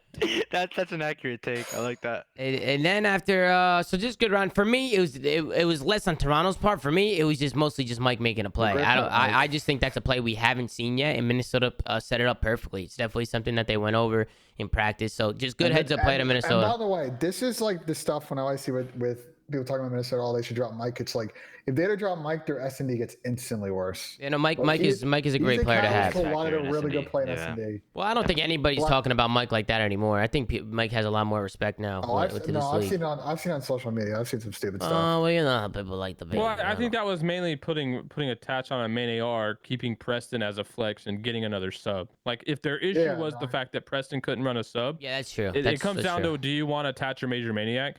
I'm probably picking attach right now. But I agree with you. I think he's a major catalyst to their current S&D success. Yeah. So No, it he would is. kind of be like you would be last getting couple better of at years, hardpoint, bro. but maybe getting worse at search. The Ben Last Bayless. You looking at the Ben Bayless in the chat? The thing I'll say about it too is he was a good catalyst to why Faze was a good S&D team in Modern Warfare, and again last year when they picked him up. So 3 years of data right there, and why Gen G was good at S&D. So Ben, I know Genji was you. also the least clutch team Ben, of all time. I thought you wanted to talk about the first round of Minnesota. No go buttons coming out of Minnesota. Oh yeah, And we should talk about this. we could definitely talk about that round because at the end of this first offense, I feel like Minnesota can definitely make a play here to get the dub, but it just kind of fall apart for them. I don't really know what happened here. Ben, what were your initial thoughts? Why were you flipping out during this round? Well, I got annoyed because they got like 4 kills here, and they don't stack. They don't try to play for ticks. They're just trying to play TDM. And like I get the TDM strategy on this map, but this one's a little bit weirder than Gavutu. Like you almost gotta you gotta stack and you gotta force them to throw nades. Then you gotta slay. Then you gotta stack. And then you gotta get off. And people like skip those steps, and it basically makes it impossible then for you to win offenses. And like I get it, right? There's a trade off of like if we do that and we go 4 dead, then we're not gonna have enough kills, and we're not gonna get. You know what I mean? But the offensive win rate on this map is not like as bad as in Gavutu. So I do think like I wasn't a huge fan of Minnesota's overall strategy on this round. Well, I mean, Minnesota was just able to drain down so many lives. I mean, right here, it's 12-7 life advantage with 40 seconds left. I mean, all Minnesota needs to do is just keep running and trading. And that's what they do initially. You can see P-Dog, he's going rogue. Major Maniac finds another one. It's 8-5 life advantage right now in favor of Minnesota. So Toronto only has 5 lives left with 30 seconds. If you're Minnesota, Pat, would you go for it? In a normal thing, 100% of the this time, situation, are you going for this, Pat? Yeah, I probably at least try and play the first blood, right? Like I try to at least trade out 1 life, even if I lose it. And if I get that first blood, then I 100% commit. But yeah, I would have definitely played it more aggressive than this. I don't know why they sat in that building, in that P5 building, so long. I personally, they had the opportunity to get 2 pushes in with 35-40 seconds. You can get Asim, can you get 2 pushes in with 35-40 seconds? I feel like if you try your hardest, like going as fast as you could, I feel like you could. I feel like you can definitely, especially because if I would after. guarantee one, not too but good. But the thing is, you do one hit, and most likely your second hit, it's gonna be a 4v2 or a 4v3 because you're gonna drain their lives. They only have 5 lives left, so in your first hit, if you get, for sure, yeah, that's what I'm saying. Like, Like I feel like they had an opportunity there maybe to maybe get aggressive and yeah, like Brian said in the chat, like they had to wait for Sandy, then they got double nated. But like I feel like in No, that fuck play, the waiting. You gotta like, there's no good hits. You can't get any good hits. You just gotta go. But No, if you want to get a good solid team push, but if you have the life advantage, just hold somebody's hand and work some trades. Just keep working trades. What I've seen a lot of good teams do at the end of these offensive rounds is they hit out bottom church and try to get a pick within their alley because teams are usually stacking plat. And if you gun somebody, you can walk up for free once you get 1 kill instead of trying to fly out of P5. Like maybe the one thing they could have done differently. Thank you, Ben Bayless. Thank you for the. I like that. That's good insight, Ben Bayless. That's good insight right there, Ben Bayless. Yo, so whoever's a mod, can someone ban that guy who just said, who else in here is part of the green wall #optic up? Just ban that guy, please. Why, bro? What's wrong? Optic up?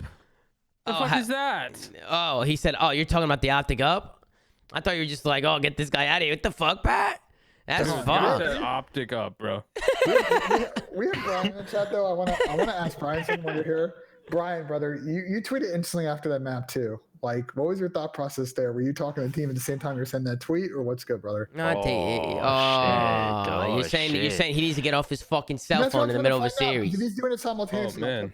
Is he a player, Ben? Is he a player? No, he's not. So let him rock, man. It's a coach. Brian, why the fuck, Brian, are you on your cell phone in the middle of a series? Why? Unacceptable. Where's he at? I don't know. This chat is moving. They're spamming optic up. They're spamming optic up in the chat. The green wall pad. Yeah, bro. They're pissed. They didn't play today. But they're in here. Listen, Asim, I've been upsetting them for years. If you know what I'm saying. For years. Shit. Well, listen, let's get back into the match. Okay, Minnesota Rokkr, they end up losing this defense here. Toronto were able to close it out on offense, right? Unless I'm thinking of another series. Nope, I'm pretty sure they closed this offense out. Yeah. They were able to work kills through front. See, Toronto are so good at that. They're so good at fucking doing that. They're so good at setting up team pushes like that and getting the blood and getting the trades. I mean, they just work all the kills front. They're just in sync at all times. They get 3 or 4 dead within 2 seconds, and they just stack the points. So just a really good play out of Toronto to work front, work church and stuff, get the kills and stack that point. They don't hesitate at all. So just really good plays. There you go, up 2-1. They're all smiles going into the Tuscan hard point. And then once we get into this one, dude, I don't know what Minnesota was doing sometimes, man. There was one P5 hill where Minnesota wasn't even watching bottom stairs. They had 2 or 3 guys in a hill. You guys remember what I'm talking about? And somebody just waltzes up the stairs and just shoots them all P5. They just seemed a little sloppy. Sometimes it seems like... Watch what just happened here. So, like, you know, they're coming off of all the old P2 time. They don't even win the 1v1 for 15 seconds, and they lose rotation. This map was just an absolute blender for them. No, this was bad. I think Toronto definitely caught some momentum here off that offensive win at that Tuscan control. As this goes on, you'll see Toronto just slowly put them into a blender. And it started here with this hill, with this fountain hill. Minnesota do a good job getting in, making it mixy, but Toronto just was constantly staying ahead of rotations. And just working their fights, man. Let's talk about next steps. I mean, we could just keep playing the map out. We'll talk as things go by. But Pat, what do you think are the next steps for Minnesota Rokkr? Are you blowing it up? No, I mean, I'm still not blowing it up. Good, like, they're obviously still good at S&D. I was hoping you didn't say blow it up. But I want to see them play more maps that kind of benefit this role change, right? Like, and yeah, to Ben's point, yeah, this team just needs to get better at situations in general. I think they just kind of throw a lot of their situations just down the drain that could lead to a lot of game-changing moments for them. But I do want them to kind of like stretch their legs with this change and see more of it, right? Like more Gavutus in control and more Berlins and Bokages and hard points. So I don't know. There's not really the only blow up for them is like a 1-person change, right? Like just swap around some roles and really that's it. But to Ben's point, like they're gonna lose S&D if they do make role changes. So it kind of just it's a question for them, like stay pretty mediocre at respawns and really good at search and try and improve or look into making a change later on. I think though they at least give it the entirety of this major two. They're about to have a home crowd, so I don't think you make a roster change just yet. And they're gonna play that's what I say. Give it this. They're gonna play entirety. Paris next. That's a good opportunity to get a couple of respawns on the board, considering how bad Paris played today. But yeah, that's the big thing, as we've continuously said about this Minnesota team for now like a year and a half. Not concerned about them in search. They can match up with any team on any map in this game. Same thing last year, and I would feel good about them. They've got to figure out how to just get better at respawn, because last year when they got good at hardpoint, they won an event. So I think that's your priority of your next 4 matches here. So fast forward it a little bit, Ben. I think this is the P5. Yeah. I think this is it. Look at how Toronto breaks into this P5, unless it's the second P5. But just look at what happens here. I forget who makes the play on Toronto, but somebody just gets under them on the steps, and nobody from Minnesota is even looking at it. And it's just like little stuff like that, just looking at the same shit, just kind of tunnel visioning, like, I don't know.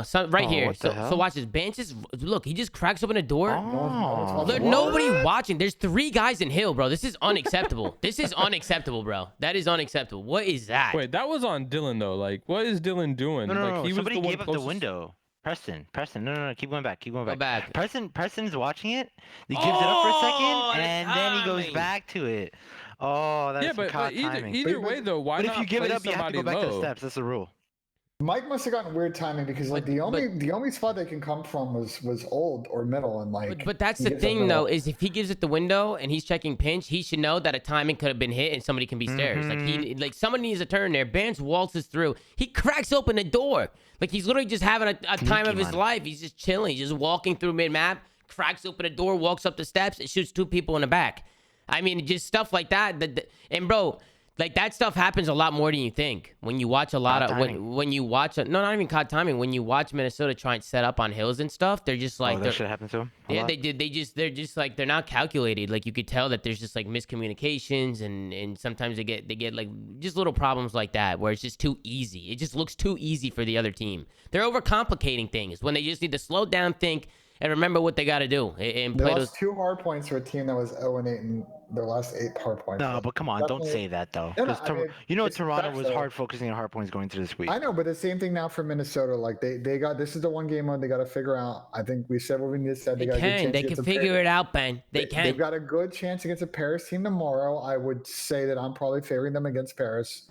But these next 4 matches, going into your major at home where you're going to have the crowd behind you, got to figure out how to get a little bit better. When did Minnesota figure it out last year? At the end, the middle. We need them to figure it out now. They could do it. They have the talent. It's there without a fucking doubt. All these guys in Minnesota are talented as fuck. Their S&D is flawless. Figure out their respawns, and these guys are gonna be right back at the top again, just like they were at the end of Cold War.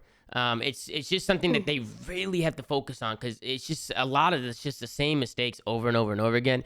And listen, man, I get it. It's a lot harder said than done. Even when I competed, you know, we would talk about our mistakes and we would continually keep making the same mistakes because, you know, it's hard. It's when you're in the moment and there's so much going on, you know, sometimes your mind gets flooded and you forget about certain things. So keep getting those reputations in Minnesota Rokkr because I feel like you guys are right there. Dead ass. Good win from Toronto. I think it was good for them to come out and win some hard points because I don't know what's going on with Toronto's hard point, but let's be honest, that ain't lasting. They're another team who's way too talented. They're gonna bounce back and get better at that game mode. So just good games out of them. Congrats to Toronto Ultra. And then we get into Atlanta Faze going up against Seattle Surge. We all went with Faze. I said yesterday, Faze 3-0, this and that. This is going to be a waste of time. This series is going to be boring, this and that. No! Seattle proved us wrong. They did. They didn't prove shit wrong. Crazy upset. What do you mean they didn't prove shit wrong? You say you want to blow it up. I still do. You want to blow it up? They just beat Atlanta Faze. They just beat Atlanta Faze. Now you want to blow it up. Bro, think about this. What's wrong with you, Pat? This was a 3-0 if there wasn't a game 5 fucking or a round 11 Tuscan control or S&D. Like it literally came down to a 6-5. Otherwise, this was a 3-0. This is, to me, I'm not impressed. Like, why not? If you're a Seattle Surge fan, why are you impressed by another Game 5 grueler? Because they played Atlanta Faze, can't Pat. do anything. I disagree, Pat. Seattle. There's nothing impressive about this Seattle team. Mac played amazing today. Congrats to him. He's always been playing amazing, even at the majors. He's been doing that. Best player. But he played amazing today. But at the end of the day, this team is still going to finish middle of the pack, bottom in their groups, go to LAN, get upset, and it'll be rinse and repeat. Why, Pat? I got a question for you, though, Pat. And not to mention, Tom, they played Atlanta Faze on Bocage Hardpoint, the one team that is 6-0 in a game mode, can't lose it to anybody. And they're just like, oh, yeah, we'll Pat, play let me just ask you this, Pat. There should have been Hey, Ben, shut your mouth. Pat, I want to talk to you, Pat. What's up, Tom? What makes you think Seattle Surge can't get better throughout the year and be a better team? What makes you think? Why is there that like wall there? Why don't you think they? Why do you think they're gonna be overrated, Tom? I just don't think they can slay consistently to be a top team. Like we mentioned, this came down to a Tuscan S&D 6-5 Seattle win. If Faze win that, this is a 3-0 series, and we're on the show talking about how we were right and how this was a snooze fest. This should have been a 3-1 Seattle. They shouldn't have thrown map 3. They shouldn't have gone to it and map 5. That's the same logic. They look good today, Pat. Give them every round, Ben. I'm talking about one S&D round. Seattle definitely threw map 3. I'm talking about one S&D round. And this is it goes in the other way too here. And Faze tweeted like they were obviously struggling, whatever, but if you think this one result is changing something for this overrated Seattle team, then you're drunk. I don't know who your dealer is, hold on. but hit me up because I want to get on what you're on. Listen, this Pat. Seattle team is not good. So you, Pat, They you haven't think been you, good since the kickoff? You think after this dub they're gonna go into their next series? You think it's just gonna go right back to just inconsistent Seattle? They're gonna lose. I mean, they'll get some. They'll probably get some wins, Tom. They just won't get any impressive ones. They'll probably get a couple wins like they did in Major 1, but it'll be the same thing. Why do you think that is, though, Pat? Clutch up. What is it? Is it their talent, their teamwork? Like, what? They have so much talent.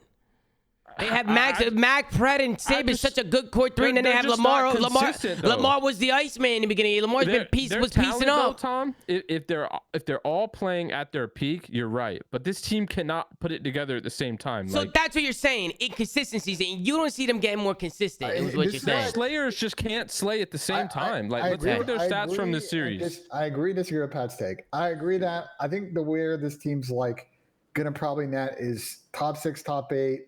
They're kind of almost like a floor that can beat to anyone, lose to anyone. But I also think this team has a crazy ceiling because of the individual skill of all these players. and the leadership that Lamar Fred, brings. negative. Lamar, negative. Yeah, and Mac, that's been, plus that's 17. been shocking. But Pat, you also said it. They fucked up the veto. Go ahead, Ben. I'm sorry. If you talk to any team, I'm sorry. Before Kickoff Classic, they would tell you, bro, Seattle is disgusting in practice.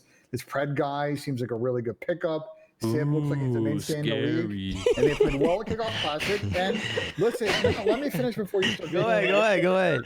Like, I think that the thing they're in now is they need to figure out what their identity is. Now that all the teams have caught up to them, they've got individual skill. Mac played incredible in this series, and Dante played some of the best COD that we've seen from him in the last couple of weeks. But, which is not a 0.6 to a 0.9. Yes. If you're going to keep cutting me off, I'm not cutting you off. I'm just fact checking as you go. My point to you with Seattle is that we need to see more consistency out of them because they were the way better team in this series. They showed up today and fried. I thought they were the better team too. They played horrible today, and Seattle fried. And we really need to see the Seattle team play at this level more often. Their next team they're going to play, by the way, after this match, they got to play Optic next Friday. Jesus, they're giving these guys the blender, bro. What the fuck? Well, last point. Imagine they could pull up the Optic series and win. The whole narrative on their team changes. Hold on. Did you just say this Seattle team fried? Yeah, that's. I'm sorry. Take. There's no way. They were the better team today. But they fucking fried that gets smoked game 1. Game 2 goes round 11. Game 3, you can say they threw, but it was still a round fucking 5 control. They didn't fry. I think. Listen. I think the frying might have been dragged a little bit, but I do agree. But I do agree with Ben. They were the better team. That they were the better team. And again, this is a big win for Seattle Surge. Just mentally, this is huge for them. Massive. Being a pro player, being somebody who. Tom, go ahead. All right, go ahead. If they pull up next week and they look competitive against Optic and maybe win that series, the whole narrative around this team is going to instantly change. No, it doesn't. Nothing changes. You're telling me if they beat Faze and Optic that people aren't thinking. Pat, if they beat Optic on Friday, come on. In a month and a half, we'll be right back here on the flank after Seattle gets 8 through 12 at the major. And we'll just be like, well, they looked so damn good in the beginning. They got these impressive wins against Faze and whoever, but somehow just ended up 2 and 3 in the league and then got dead last at the major. I don't know. Listen, Pat, and you could be right. At the end of the day, we could go down the line and Seattle might go right back to their old ways. It go right back to their inconsistency, shit in the sheets, whatever. But you can't deny the fact that they have potential to get to that ceiling, to get to that point where they are a top team. Tom, it's going to come down to them. It's going to come down to them and what they can do. You and Ben are talking about how, this is such a big series for them. What about those 2 Game 5, Round 11 clutch up by Lamar? I would argue those were even bigger series for them. And you know what followed right after? Getting 9-1 in map count, absolutely pissed on by teams they were worse, and then dead triple loss at the major. I'm not disagreeing with you, Pat. I don't think psychology like them. Oh, this is such a big win for them matters at all. Pat, just answer this question: do you think this team has the talent to be a top 4 team if they wanted to? If they were playing a game the right way and their teamwork was on point, do you think they have the roster on paper to be a top team? Because I think they do. Top 4? Nah, not top 4. I think they do. I wouldn't give them top 4. I think you're tripping. I think they have upset potential against top teams, as they always have. But like I mentioned, it's not a consistent thing. It doesn't happen enough. None of their wins have ever been impressive. What about top 6? Sure. But none of their wins have ever been impressive.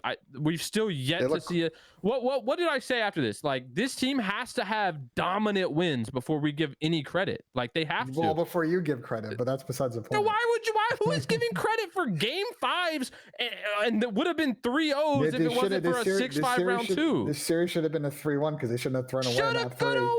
They were up like 7-2. They were up like 7-3 in lines in that control, and they tossed it away. I disagree. I don't think this team sucks. I like this team. I just think they have inconsistencies, and they're so week to week, and they're just gonna have to go back to the drawing board. Like, this is a team I wouldn't blow up. This is a team. Lamar's got to get these guys back together. They came out. They had a big rebound day against Atlanta Faze. Now you ride off this momentum. Keep working on your craft. Who the fuck knows? You go up against Optic. You have another standout series. Now you're riding fucking confidence, momentum. You don't know what the ceiling is for these guys yet. Sib is a young guy. Pred's a young guy. These are both rookies. Matt's been playing well all year long. Lamar's won events. It's not like Lamar hasn't won events.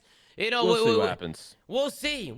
Listen, at the end of the day, Pat, you could be right. They might go right back to their inconsistencies. They've replaced Florida to me because I always thought for a long time Florida's like an interesting team. I'm like, is this team ever going to be good? Are they going to be average? They replaced a team that was in the worst of the worst? No, because, well, you have to think about it. Florida coming off of Modern Warfare, they had won a couple events in a row, and then they go into Cold War. And it's like, this team could be good, but they could be bad, and they were just sort of up and down. Listen, I want to see Lamar at the top. See, Lamar's one of the less. He could do it. They could do it. He had coach at Paris Dillon dropping 0.8s, and they won back-to-back events back in World War II. Like, this team could definitely be a top 4 team. Come on, World War II. Lamar was guy-like in World War II. He was good. He was really good. No, he was really good. He was like one of the best. But Kenny was the best player in the game. Yeah, he was. Impossible to deal with. He was, but it's a team game. We were saying those words about Dante just about a month and a half ago. So this team's got potential. Kenny wasn't going from a 1.5 to a 0.5 in 7 series in a row. That's my point, Pat, is that this team right now has a very low floor but a very high ceiling, and they need to figure it out. I don't think any of us should disagree with that statement. I disagree. This team sucks. And we'll be back here in a month, and we'll be like, hey, you were right. We'll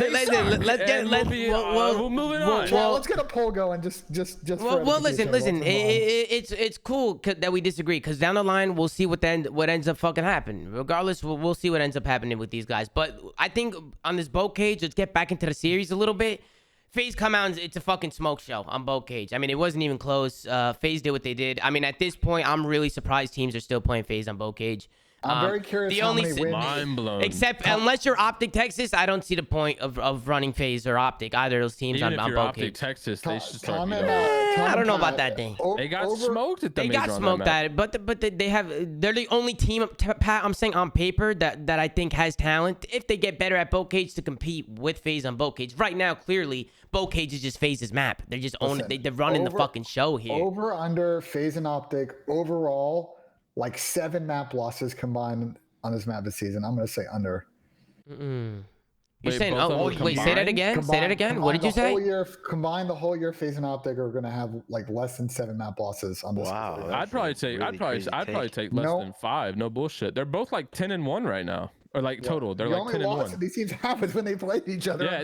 Wait, that's actually insane. Hold on. Don't take those losses against each other.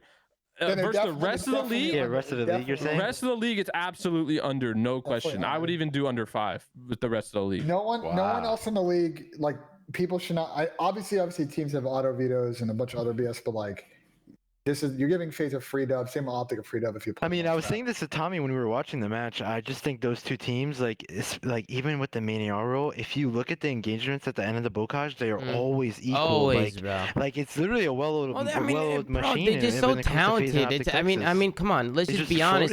Just on paper, I mean, these teams are just talented. When I'm talking about Faze and Optic. Yeah, but besides talent, though, the pacing there is like it doesn't. They just control the map because they play the game the fastest way possible. The fastest you could play COD, the better. It always has been. The reason, Tom, watching these two teams play, what I have noticed is that they're the only teams that say F rotations on every other hill, but P3 in the occasional situation and P5 on the other. They know they can just win all the gunnies. You can win all those, and Faze also massively soaks P1 compared to every other team, and that's your recipe to win this match. Rotations don't really matter. Yo, you're good. You're way too good at that. What the fuck? What is this fucking TikTok? What is? On to the next map. On to the next map, please, bro. Get us on to the next one. This next map pissed me off. We get into a Tuscan S&D. Ben's pissed off. Kick it off, Ben. Go ahead. Ben. Tommy, they're trolling Tommy. Well, let's see what he has to say. Go ahead, Ben. You had the floor. I saw a tweet on the timeline that Faze got 10 of 11 first bloods on this map and missed out by like 0.2 seconds on having 11 first bloods, and they still lost this map. They trolled, Ben. And that's why I'm saying, Ben, and you're talking about, what do you mean? This should have been a 3-1 or Seattle. How? He's going behind his now. They literally almost had record-breaking first bloods. They were trolling. This wasn't some like impressive Seattle map. The double switcheroo, Pat. I know. This series should have been 3-0, and we would be here laughing about how that is true, Seattle Ben. is. If you're calling a Faze troll, that is true. Now you're making Pat behind your take. Yo, map is definitely a Faze troll. I will say the next map was definitely a Seattle troll, and then Seattle waxed the next two maps. Okay, so then how are you gonna say that? No, to be fair, no, we are busting Ben's balls right now. I like the way. Seattle. We were talking about this last time. Like, I like the way that Seattle play this map because they're a team that takes field control and they do something with it.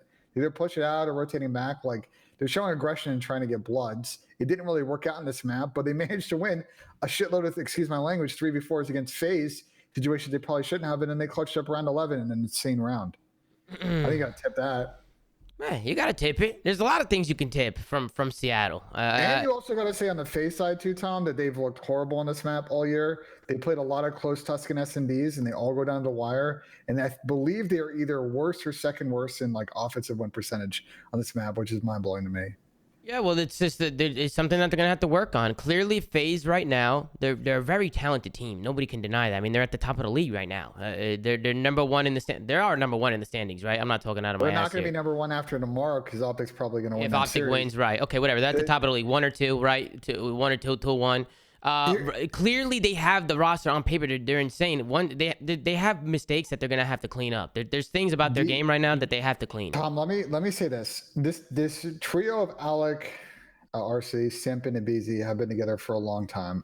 And these last like 5 or 6 matches, and I don't know if you guys feel this way, is probably the worst. Some of the worst COD collectively those three have played. Like in terms of pure like 5 or 6 matches, crazy situations. Bro, they've been dominant for so long. Think about it since they've been teaming together since like CWL London. Yeah, they've been dominant for 2 years. Wait, what do you mean though? 5 or 6 matches? I would say literally this match and the grand final. Bro, but think about all the series they played on Sunday. They blew that S&D was against London. What? They went 3-1, 3-0 in loser bracket on Sunday and then lost in the final 5-2. I get what you're saying, but Chris is in the chat. Chris, if you have to rate your team 1 to 10 right now in the last 6 series, I don't think you're giving yourself a 5 or higher there. Like, I think the standard that they have, because their standard is to match Optic, they're not even close to that right now. And you would have thought, let me take this. I'm taking one step further. Close. No, but Simp in the chat said, Ben, shut the fuck up. We're gonna bring it back. I know, Chris. But the issue too is if their standard's Optic, you would think that you lose twice to Optic, you're not going to lose to Seattle. But here it is, I guess. Bro. Like I said, this should have been a 3-0 Faze. Yes, Faze need to be better. We've been talking about it. Simp is a big catalyst on that team that needs to improve. He showed light at the major of how good he can be when he's on. They just haven't figured it out in a consistent level. But this is still the number 1 team in the game, and they have been for years. Watching them play, do you think they're the number 1 team in the game right now? Bro, I'm sick of this. If they win this stupid Tuscan S&D bin, they come back after a disappointing grand finals, 3-0 Seattle, and we're sitting here laughing. Pat, what's the record against Optic? 1 round. I don't care. Optic Len in the building, ladies and gentlemen. I'm just saying I don't agree with that take, and that's the situation. They're gonna have a lot of battles against. I can't. Optic this year. Can we just fast forward like 6 months post champs, where Faze plays higher than Optic at champs, win more events throughout the year than Optic, and then we're just sitting here like, well, guys, H was right again. Well, we lived in the moment. Here's my thing, Pat. Seattle got dead last again. Let's step back to the conversation you and I had earlier this week, which is like if Faze can get good at Berlin Hardpoint, which by the way they got mega smoked on in the series, their map vetoes against Optic get really interesting, and they suddenly have a favor in that series because I think they're the better S&D team. But right now, nothing I saw from this series makes me think that if they have to play Optic tomorrow, that they're going to win that series like 3 times out of 5. That's just my personal opinion. But think about this. Think about this. We're talking about how bad FaZe is playing currently and played at the major, right? And yet that best of that came down to a 2-0 reverse sweep by Optic, and then a best of 5 that should have been 3-3 if that control situation didn't happen, regardless if Optic kept winning. Like, there's so many little minute details that we're leaving out talking about how bad this FaZe team is, when in reality, in winners bracket round 2, they were shitting on Optic, got reverse swept. Oh, it's just the bar we have set for FaZe. That's what it is. It's just their standard. It's their standard. I personally would argue that Optic was playing some of the best Call of Duty that they have played, especially someone like Dashy, that and even Illy, by the way, who we said Ender's best event of his entire career ever in his life. Like so Dashy had an event he hadn't had since Black Ops 4 Vegas, and Ender had the best series he's ever had in his entire career, and FaZe is playing bad right now.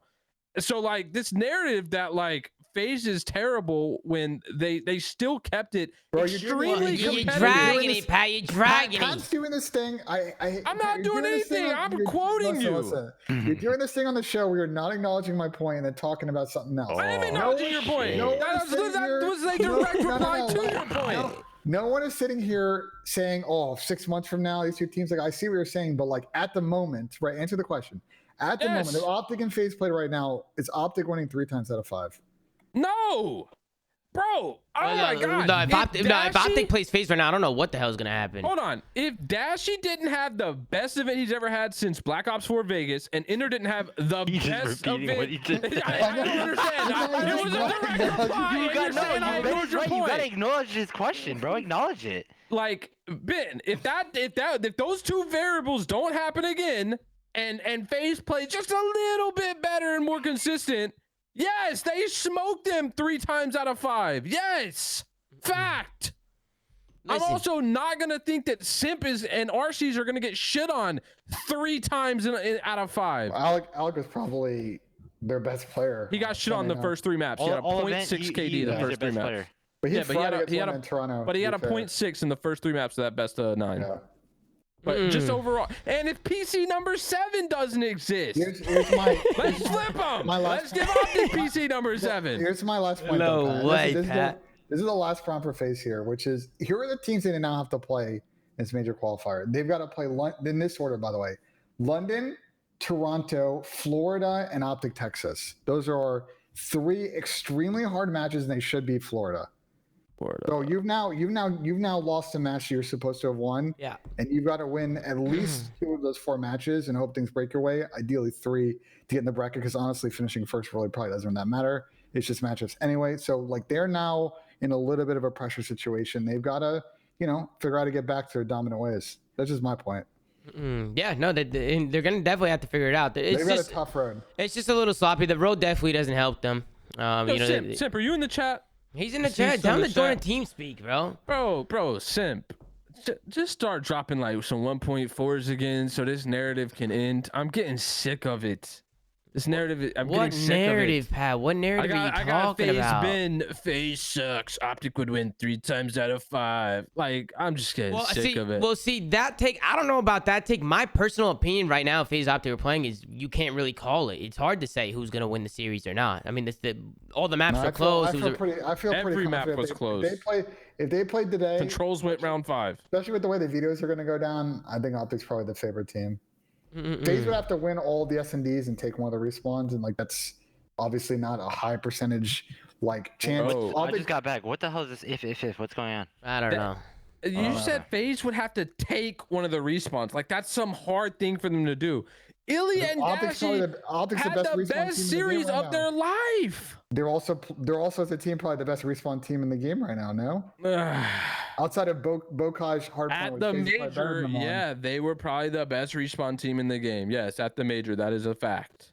But 3 times out of 5, we replay that series, especially not at an Optic major, by the way, where the whole chat's going green, whoa, green, whoa. Like, yeah, no, That was pretty I don't good, think Pat. that's That was good. recurring. That's a good That impression. was a really good impression, actually. That was pretty good. But let's get back into the map. Faze were able to bring this all the way to around 11. It was the 2-4 round that Seattle was able to get a good retake. There's a couple of retakes, good setups from Seattle. They bring it back.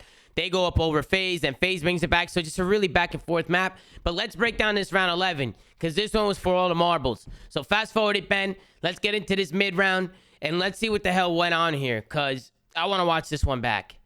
Seattle end up going towards that A side.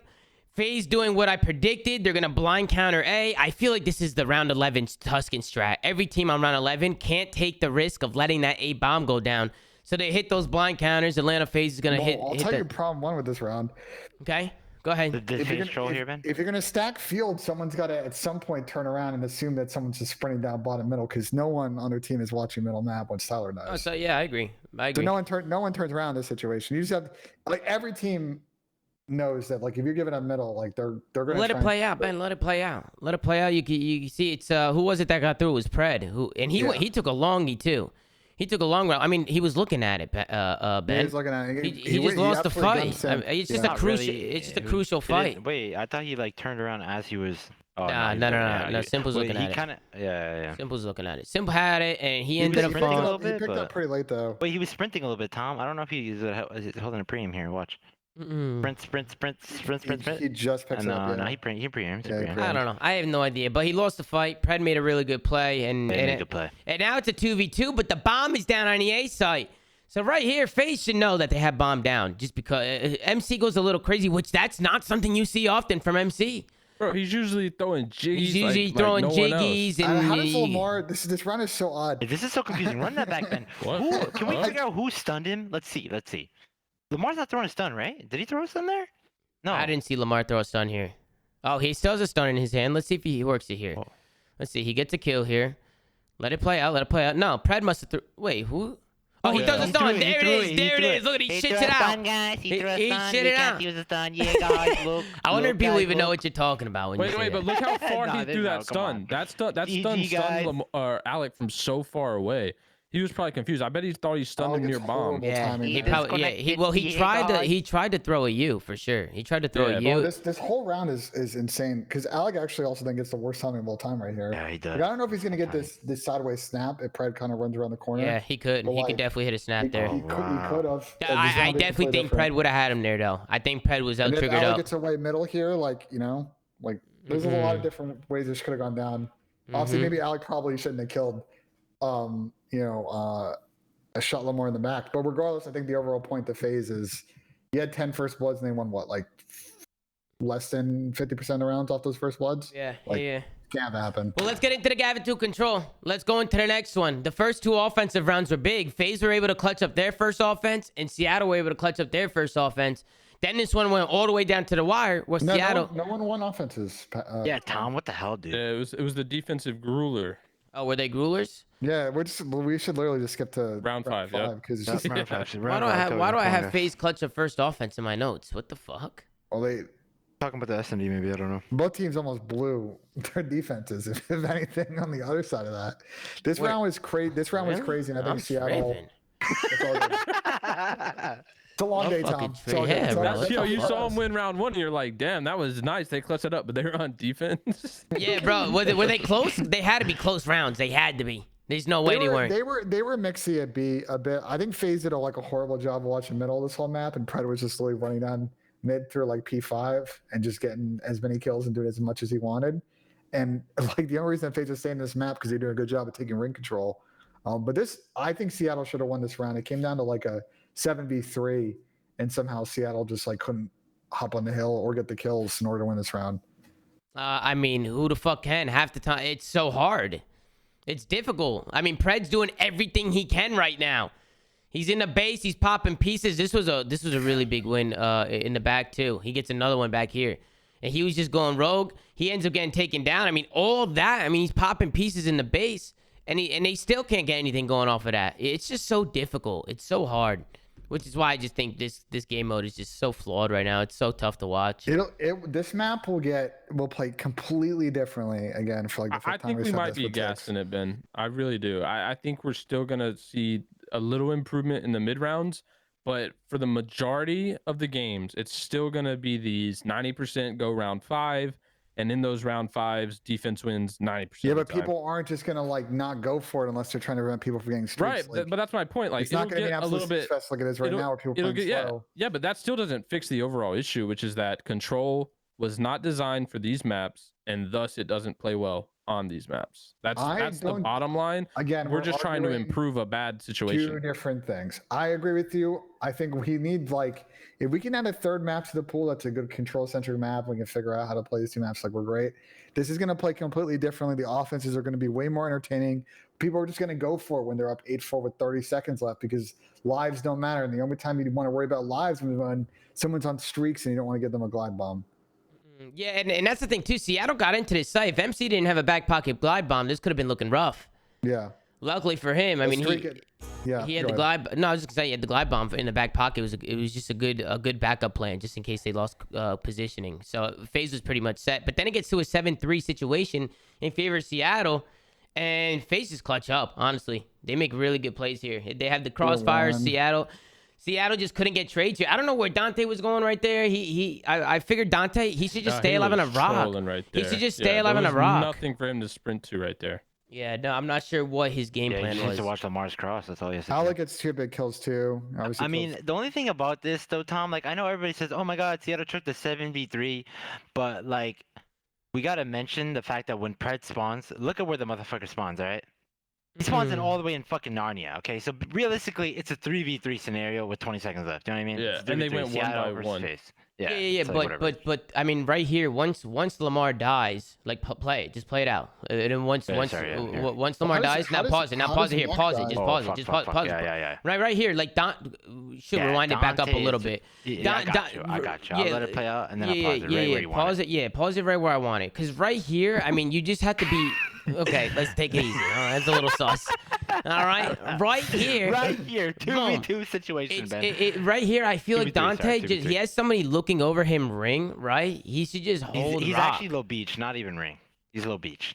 Okay, he's low beach, which I also thought was interesting. He should have stayed top ring, but whatever. He gets off the top ring. He goes down low beach. Dante should 100% play behind the rock here, just hold an L trigger and just wait. And he'll probably catch number 6. If he held an L trigger there, he could kill Alec right there. Make a play, and then at that point it's a 6v2, and he's sitting on the site, and he's still right there. He just rushed it. He trolled. Something about Dante that I was noting during the watch party. Sometimes I feel like he tries to do too much. Like, he's such a talented player. Once he figures out when to go rogue and when to chill and stuff like that, he's gonna be a way better player. I mean, right? Like, look at what he does right here. 20 seconds left for the game. Sometimes he just tries to do it all. He just wants to fucking do everything, and it's like it's a good mindset to have as a young player, because you could tell his confidence is showing.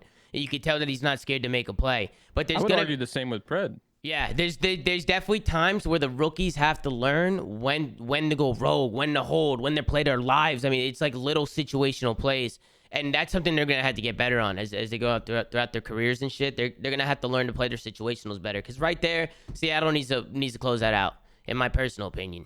But they don't close it out. Faze end up clutching up. They go up 2-1, and then Ben, we go into the next 2 maps, and as you said, you just thought these were a fucking clusterfuck. You thought Seattle bullied them. Skipping so far, damn. And someone else is controlling it. I'm trying to go backwards. Oh shit. You would think, people would let the executive producer do most of the driving here, but it's all good. The executive producer didn't even want to drive in the beginning of the song. Well, Shit. This is the first producer we've had in 6 episodes. All right, let's get back into it. Back into the map. But I mean, Seattle goes up 40-0 off the break. Yeah, they probably got the better side. And then Faze troll the PT rotation. It's a fucking wrap after that. The lead's too big, and Faze don't do a good job on P4, P3, or P5. Like, if you're not going to win the more mixy hills and set yourself up for the next P1, like, it's just going to be a blowout, which is what it was. And this has been an auto veto for Faze for most of this major, and they really, or for last major, sorry. And like, to my point about the optic stuff with not wanting to play optic on Gabby 2 hardpoint, like, Faze have to get better at this map, plain and simple. Yeah, it's going to be the easiest path for them to have a really good map set against optic. So what did they ban against them? Tuscan? Against optic? No, right here in this series. They banned Tuscan, and because Seattle banned Gavutu, so I'm assuming that Faze had to ban Tuscan. Faze banned Tuscan, correct. Why? Am Interesting.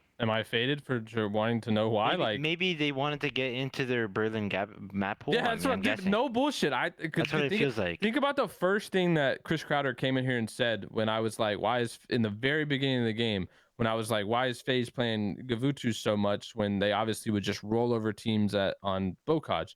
And he was like, well, we just want to get better at all the maps. So I think this was a FaZe saying, hey, when this is one of the shittier teams that we play in this 5 schedules. Let's use this series to expand our map pool.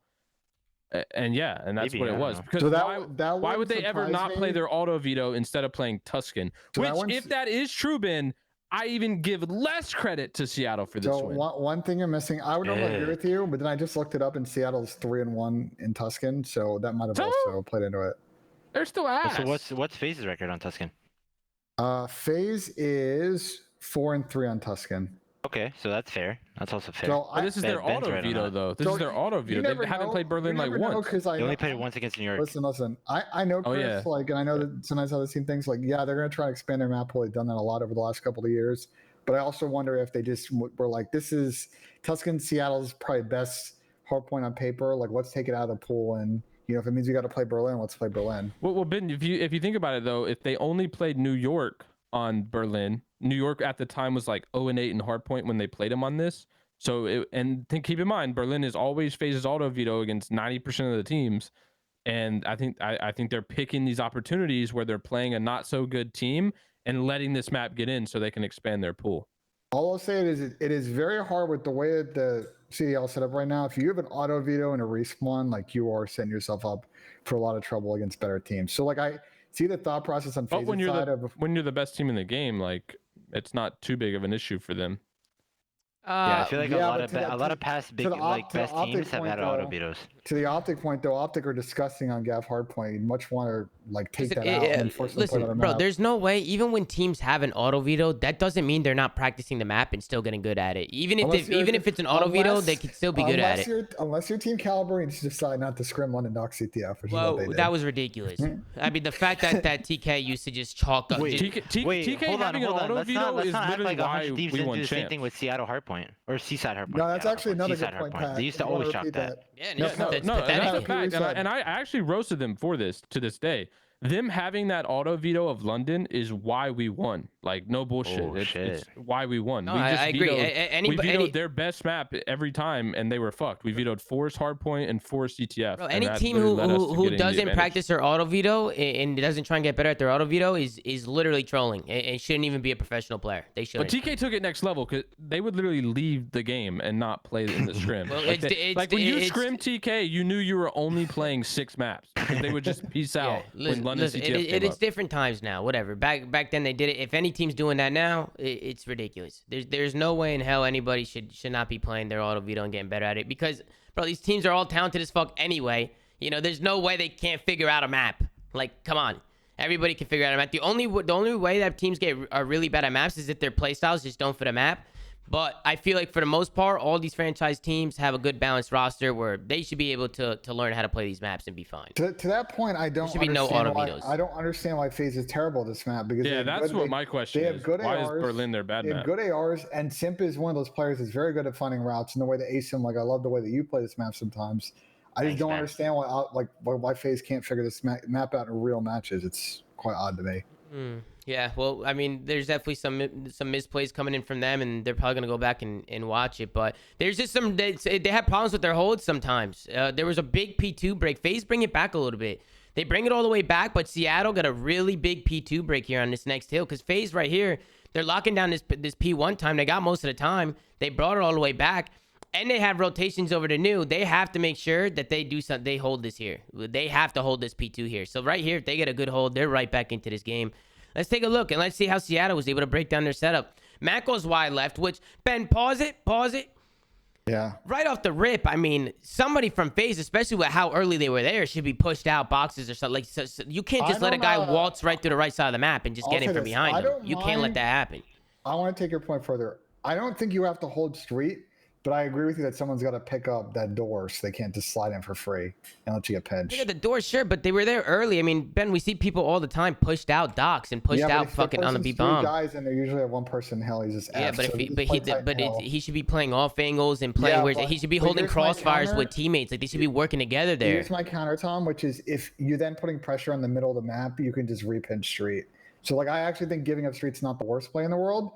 You have to be able to watch that street door though. You can't watch what happens. Like, bro, number 3 is just gonna basically get in here and just like do whatever he wants. Fucking 5 doors. There's a door to the front, there's a door to the back, there's a door to if you're not gonna pick up the street, Ben, now you have to watch everything on hill. You're just turtling in hill. You're just letting Seattle do whatever they want. Well, the guy's middle also died, which is not helpful in that situation. Can we also mention the fact that this is another 2.0 map out of Mac? Yeah, he was. Yeah. Bro, Mac has been doing well. He fried in the S&D and he fried in this hardpoint. Mac is Seattle's best player. Hey, you got to think, New York subliners, they could have had you and Mac on the team. Okay, listen, not to toot my own horn. Let's not talk about New York. But let's get right to the chase. Ace some superstar for LAG right now. Mac at the top for Seattle. You got to think that maybe I just got a good eye for talent. You got to think, Yeah, I mean, Tom, you're just the Godfather, man. Come on, man. Come on. But no, on a serious note, because I'm just fucking around. But Mac has been playing really well. Well, watch what Mac does. He's their best player. He's their best player. He's been playing really, really well. Watch what Mac does in his P3. Like he also makes an incredible player on the back here to pinch.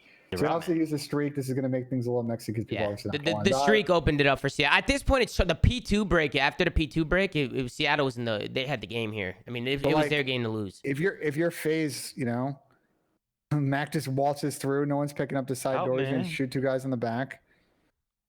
Yeah, good plays in front. Seattle worked it. They worked it. The P2 break was massive. They built upon their lead, and then on top of that, they had streaks to work with next, and they knew what they were doing. They knew they had the streaks, so they weren't worried about it. If you have streaks and stuff, and even if you get them during the P2, you could break this. Just get scrap on P2, get as much time as possible, and use your streak to break this. Because once the streak goes up in the air, Faze is forced to give up the back. They have to run inside. It almost might be a good play for somebody from Faze to just take the bullet in the back. Just eat the fucking, just try and get a kill. You know what I'm saying? Before the streak kills them. Does that make sense? Instead of everybody just running into the hill. I didn't mind the play from Faze. It's just no one then tried to take a chow left on street. You're just allowing them to just slide in. It's like normally they're a very good team in hardpoint. Why they've been good for so long is like they push out cuts and they play aggressive. But I've noticed in like the way they play this map is it's very turtley, and they then don't take advantage of those kills to like let it BZ run around, Simp run around, and be really dangerous. MC push up, getting those like really ratty like power spots on the map. They're playing like this year. They have gone from being a team that's very break heavy to a team that's very hold heavy, and it works on a lot of maps. But it screwed them on this one because like their holds aren't good and they're not breaking well. Yeah. Well, at the end of it, I think Seattle did a great job. They even stayed ahead on rotation here on this P5. And they were able to lock this some time on this one as well. And they were able to close this one out. So just really good plays. Good shots by Lamar there from Seattle to close this one out. And we get into the last one, Ben.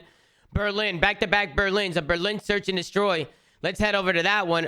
Seattle looked good off the start of this S&D. They got a big lead right off the rip. They basically coasted, Tom. They coasted. Which is like, it's weird to see Faze just getting coasted on. It's weird. It's apparently only to Seattle, but they're like 0-3. No, I mean it happened against Optic too, where they got coasted on in the search. You're right. I just think it came down to the fact that Seattle got record-setting first bloods game 2, threw it away. Series should have been 3-0. Yeah, sorry, Faze. So they checked out. That's what this says to me. They were checked out. They shouldn't be checking out because they got people with 2 rings on this team. What do you mean they were checked out? They were up. They should have. Are you fucking crazy? No, I said checked out map 4 and then obviously it carried on to map 5. Bro, these guys have historically been a very good game 5 team the last couple of years. Like I remember, I don't know if you guys remember, like there was a stretch last year where they were playing really poorly. They're grinding out game 5s. There's a stretch in Modern Warfare. In Modern Warfare, they were winning all their game 5s. They were grinding out game 5s around 11s. But this year, I've noticed they've just been the end of these series and the endurance factor. They just run out of gas and they're horrible. Like that's a big warning sign for me that they got to work on. Like there are going to be days you're going to come on and the gun skill's not going to be there, teamwork's not going to be there. But as like a team that's got a lot of rings, you should be able to figure out and grind out the series. And right now, they don't have that in them. Jesus. Damn. All right, Ben. We'll get right to the fucking point. It is what it is. No, man. it is what it is. Seattle, they look good. So congrats to them on a big win. They close to this map. We can watch through it a little bit, Ben. You can skip through if you want. We don't need to sit here and watch every single round. We've had a long show. I know I have written down a 1-0 round of Beezy might have went a little rogue, but I mean Seattle, I just felt like they had so much confidence. Well, he definitely went rogue. We can go back and watch that. And Yeah, you remember? I wrote it down. A Beezy. Me and Ace watched before we watched this. Like, Yeah. So right here. So pause it, Ben. So for those of you who don't know, because I know there's a lot of people that watch the shows and don't really watch the games every day. This is a really good post play. A lot of times you'll see teams plant this B bomb site and they'll try and get an angle back warehouse and back in their spawn. But there's also another way to do it where you plant towards fire and somebody can stay at live fire and get an eye on bomb. You can see it from fire. But a Beezy, he instead of holding his position fire and just letting the clock drain out, he ends up just going mid-map and going a little rogue. So just, in my opinion, if a Beezy just stays alive fire there, doesn't really have to worry about Alec. Just let Alec try and get one and finesse, which is what he did do. With 15 seconds left in the clock, I mean, a Beezy should be top fire right now. Windows wide open with an angle on site. I mean, you can see the window open right here. I have a question for you, Ben. Did you say Faze are traditionally a very good Game 5 team like last year? Is that what you said? Yeah, and I saw someone put in the chat, and I want someone to double check that they were 8-8 in Game 5. 8-8, Ben. You were wrong. Modern Warfare, though, their Game 5 record's insane. That was Major Mania, a completely different team, 5v5. We're talking about in 4v4, Ben, and you said Faze is traditionally a very dominant Game 5 team, but I got a stat here that says in Cold War, Faze was 8-8 in Game 5s, and they're 3-2 this year. So no, they are not traditionally a Who's your source, Pat? Who's your source? My source is I will say Turtle. This, Pat. Mr. Turtle. I will say this, Pat. At the end of the year, they got very good at playing those best of nines when they got Mixie at the end of those series, like against Toronto Ultra when it was super. I think they're a dominant back and forth. They were grinding out the 7-8 maps. So I mean that's my thing. That's a good counter, Ben. You're right. In finals, they would dominate in search. Look what happened in this best of 9, bro. They had that unfortunate situation, had more control, and they faded after that map. Like they've got to get better at the endurance factor in some of these series. Best of 5, best of 9 doesn't matter. Like it is what it is. Yeah, dude, my hands be chalked in these days and age. Once I get to the best of 9, I don't even know if I can hold up. Bro, think about it. They gotta load up on. They gotta play both. They gotta play both Snooze Fest controls. You gotta play Tuscan and Gavutu. Yeah. But, not just one of them. You gotta play them both. I agree with you, but like to my best of 9 point, like you look at finals, like all they have to do is try and get to that Berlin hard point and Bocage S&D map 9 for the marbles, and as we've seen with these best of 9s, like you get to the funky maps in the end and like anything can happen. I mean, listen, Crowder made a point on stream about how he likes the best of 9s because it's a deep map pool and it really tests the waters of a team. It favors the better team. It favors the better team. But I just feel like right now, like if you're not going to have an advantage going into a best of 9, we're better off with 2 best of 5s. And the whole one map advantage just seems so fugazi to me. Like I just don't like that. So it's But right now, Winners Bracket has an advantage of 1 map veto. Like that's so like. There's no advantage. It's barely an advantage. Barely. That's not an advantage. That's not. So that goes back to the other point, Pat. A team right now can have an auto veto because Faze can just go to technically, if you they go to game, if you go to best of 9, Winners Bracket finals and just veto Berlin Hardpoint. They're chilling. Yeah. No, 100%. It's crazy, man. It's fucking crazy. But congratulations to Seattle because they came out to play today. I thought they looked really good. Obviously Atlanta faces a tough matchup for them. They play Optic next, right? We should probably get into some predictions. We got some more matches tomorrow. We got 3 or 4 tomorrow. How many matches we got tomorrow? It's 3 for 3. Yo, let's tune in. You want to tune into the Lamar interview? You want to tune in the Lamar interview? Yeah, let's tune into Mar, man. Let's see what Mar had to say. Well, Seattle did a switch up on us. We were not supposed to interview Lamar, and then they decided to swerve that one, but let's take a tune in. Right, I gotta know. D4 set up both times. Let's tune in. The volume's up, so switch I think over. they got like 100 seconds combined on those. Look at nameless. Look at this fucking guy. Seattle, man, they're on the money, especially in search and destroy as well. And speaking about money, let's go ahead and talk to accuracy for the Game Field post-victory spotlight. Whew, I know he's got to be just living right now. Oh, no, accuracy. Hey, what's going on? Congratulations on the win. We're all super excited for you. A huge dub after, a couple of really tough losses, right? I got to know, what was it like going into this match against Atlanta Faze, being on such a loss streak? The biggest thing we said after we lost yesterday was, we just need to get our team confidence back, get our mojo back, play with that swagger, and just don't overthink things, don't malfunction your brain or anything. Just do what you feel in the moment and just trust your gut. So that was the team talk we had after we lost, and it feels like we're starting to get our mojo back.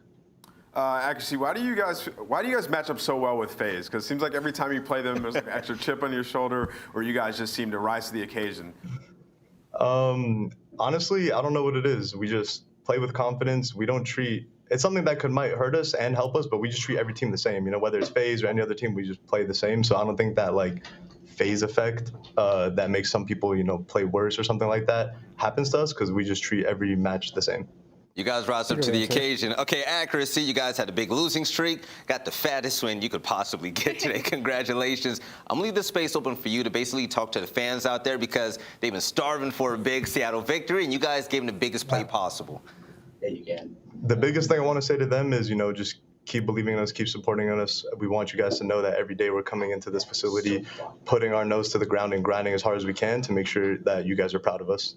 All right, Accuracy, we're all proud of you here on this desk. And damn it, win some more games, man. You guys are doing good, yo. Keep tearing it up. I'll talk to you later, all right? Trying to sniff out those W's. Yeah, great answer. Wait. Can you back it up really quick? Ben, go right before Veli asked that question and then play what Veli said and then pause it. Are you able to do that? Like right here? I don't have the watch. Oh, I can just pull it up right here. Hold on. What did he say, Pat? What did he say? Yeah, because I didn't want to. No, go to where Veli started asking Lamar that question. Which question? The first question or the second question? The very end, where he said, "We'll let you talk to the fans." Like right before he said that. Well, someone just messed with the video. So give me a second. Why, Pat? Why? What happened? I didn't touch it. I just want us to all quiet and listen to what Veli says, and then pause it when Veli stops talking. Okay. And then I'll let you know. I gotta find the interview again now. All right, not catch it. I don't want to show the link, so I got it on the 3 cam. Well, the video is busted now, so you gotta give me a second. All right. Oh, take your time. This, Ben, I believe. Yeah, find it, Ben. But we do got some great matches tomorrow. We got NYCL's coming back out tomorrow. So, Pat, how do you think they're gonna do tomorrow? Wait, what did you say? NYCL. How do you think they're performing tomorrow? You think they'll come out and get shit on again? Yeah. Oh no, Pat. Oh, right not there, again. Ben. Right there, Ben. Back it up. Yeah. The problem watching it, sometimes it breaks, and so by some rewinding it. Pat, what the fuck did he say, Pat? Yeah. What did he say? We gotta hear it. Hold on. We have to hear it.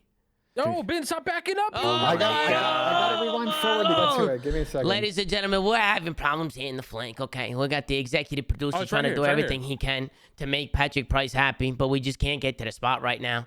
So please stay on board. Hope you guys are enjoying this episode. It's been an absolute pleasure today. Before we get into his predictions, let's see what the fuck Veli said, because apparently Pat really wants to know what he said. All right, Lamar's it's right here. Yeah, let's just rewatch this. Turn it that up. Makes some people, you know, play worse or something like that happens to us because we just treat every match the same. You guys rise up to the occasion. Okay, Accuracy, you guys had a big losing streak. Got the fattest win you could possibly get today. Congratulations. I'm gonna leave this space open for you to basically talk to the fans out there because they've been. You hear what Veli said? No, what did he say? They said that Seattle got the fattest win possible, aka against the #1 team in the game, Faze, baby. Even Veli knows. Dude, Pat, even Veli knows. Pat, that is why you made us rewind. You made us rewind it for that. Listen. Pat, Veli would have said Veli would have said the same shit. Fattest win possible. Dude, they haven't played off the comment. Yeah, but he said it was the fattest win they could possibly get in the whole league. I can't believe you made us wait for that shit. I can't. He's trying to gas him up so he gives him a good answer. It's like, listen, go to the fucking predictions. Listen, I know. Wait, I wanted to ask a question. What? Yeah. Okay, listen. I got one question for y'all. Yeah. Last year, going into this year, how many teams made a change? It was 10 out of 12, right? A lot. Pretty much all. Everyone but Faze and. It's 10 out of 12. 10 out of 12?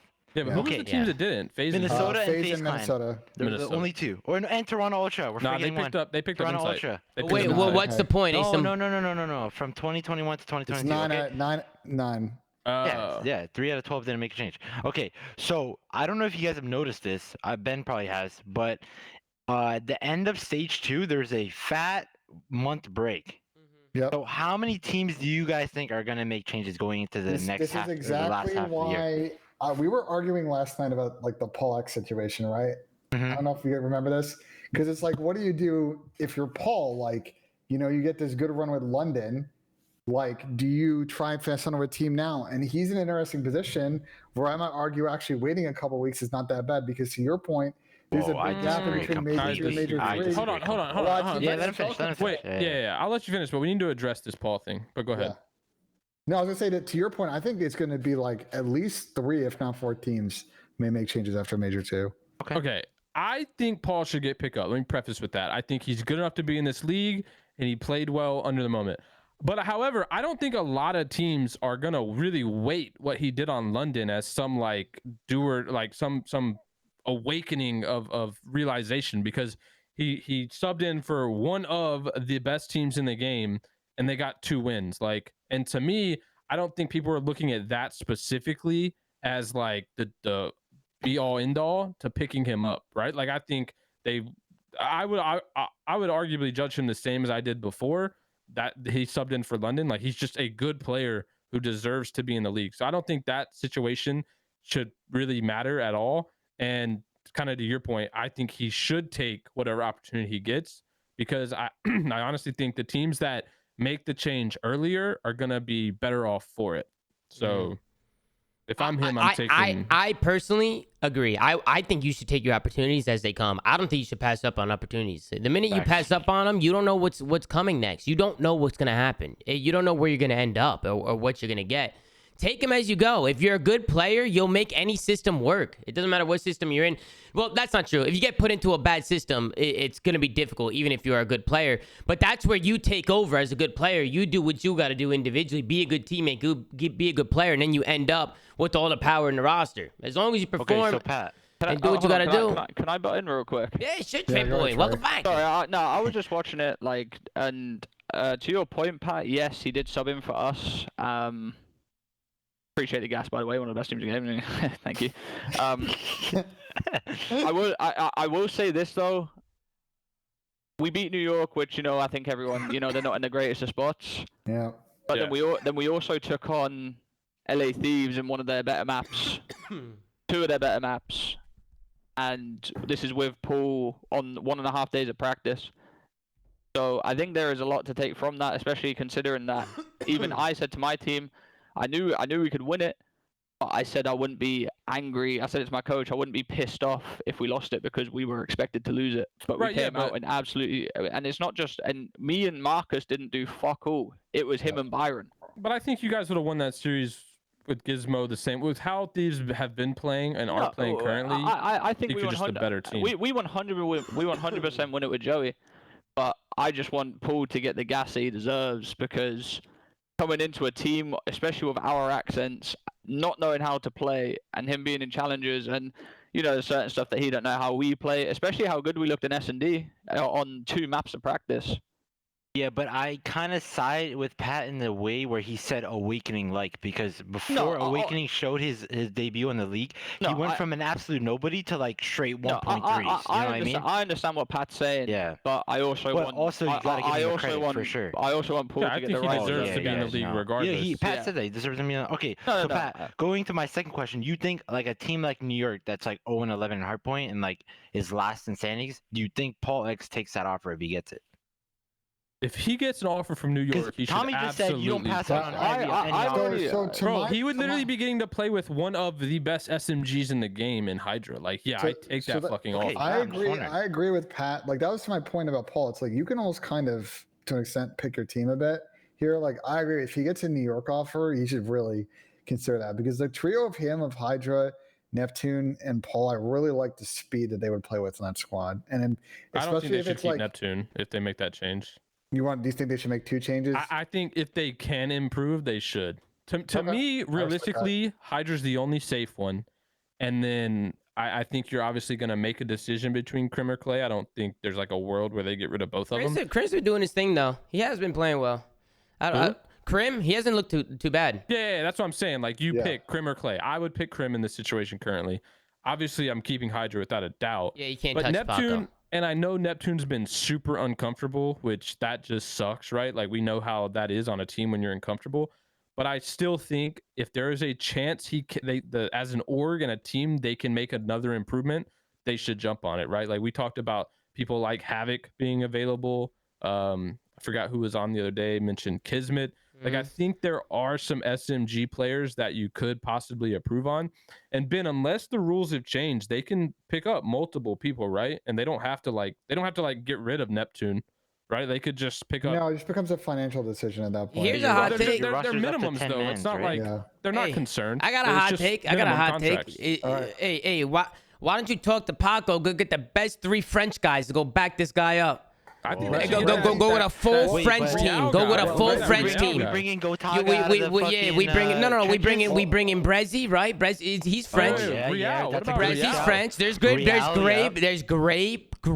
French players. Real. Listen, I'm picking. Hey, get them all speaking the same language. Get them all with that team camera. They're gonna be vibing. The talent will be there. Could you imagine Krim speaking French? Yeah, he can learn. Krim can learn. He can do it. Bonjour. You know, fucking party. Okay, wait. So Tommy and Pat, answer my first question. How many people are gonna make changes going into the month break of stage 2 to stage 3? I say Ben said 3 to 4. I say at least 4. Yeah. Really? Wow. Okay. I think so. I mean, the teams I'm looking at, New York obviously is a team I'm thinking that's gonna make some changes. Minnesota entirely depends on how you do on this major. Florida is another team that's on that block. I would say, there's a couple other teams out west. All the teams out west, I think might be in this bucket. It's like what, man? I mean, Well, let's get into the fucking predictions. Okay, Minnesota Rokkr going up against. Conversation with me. What an awkward conversation. Why? Just be a man. Speak up. He was saying you can see a world that LAG or LAT make a roster. That's fine. Okay, that's fine. To speak with your chest, like say with your chest. Come on, but what the fuck? I just wanted to shit talk your team, but no, that's not a shit talk. It's what you want to say. But I mean, look, a lot of teams are at a crossroads. You're gonna have one opportunity to really make a move before you get to the team out west. Listen, let's get into the predictions. Let's close the show out. Listen, let's close it out. We got Minnesota Rokkr going up against Paris Legion. Who do you guys got? I personally have Rokkr. To me, Paris pathetic today. I was so annoyed to hear that listening because I thought they were gonna come out with the fire. I was so happy to see Tom and Jimbo get their shot, get in there. Don's been playing good COD. They're making roster changes. Everything's looking good. Everybody's talking highly about them. We go into the listening, and it just sounds like they don't give a fuck. So that pissed me off. I'm not gonna lie. I'm going with Minnesota Rokkr. We'll see how it goes with this shit. What do you guys think? I got Minnesota. Minnesota 3-1. Yeah, Minnesota. Not close. Do it 3-1. Hey, listen, if Paris comes out to play tomorrow, I want to see them. I want just some energy. If we go into a listening tomorrow, I need some energy out of them. I need it. Paris takes map 1. This series gets super, super interesting. Super. You want my honest opinion? I felt bad for Don today. I felt bad for Donnie. In particular. I felt bad for Don. I felt like Donnie, and for those of you who don't know Donnie, his name's Temp in the game, Gamertag Temp. I felt like he was just trying to get some life, and he just couldn't get it out of him. Granted, we only heard to listening for 30 seconds, 40 seconds, whatever. But just judging off the way they played, I had the feeling that's just the constant struggle throughout the series. They just weren't listening. They weren't listening. They weren't commenting. It was a whole messed up clusterfuck. So I got Minnesota. Ben, you got Minnesota. Pat, you got Minnesota? Yep. All right. Asim, you want to fucking join in or what? Yeah. I got Minnesota 3-1. Paris is going to take a control. I like that. Okay. Now we get into the New York Subliners going up against the Florida Mutineers. I personally have Florida in this one. They looked really good in their last match. I think they're riding off some confidence. In New York right now, I think they're mentally checked out, and they need to do something immediately. I don't know what's going on with New York. Paulehx. I think they're mentally checked out. They don't know where things are at. They're going to go into the match and wing it. They're just going to wing it, and they'll hope for the fucking best. That's pretty much the mindset I think they're going to go in with.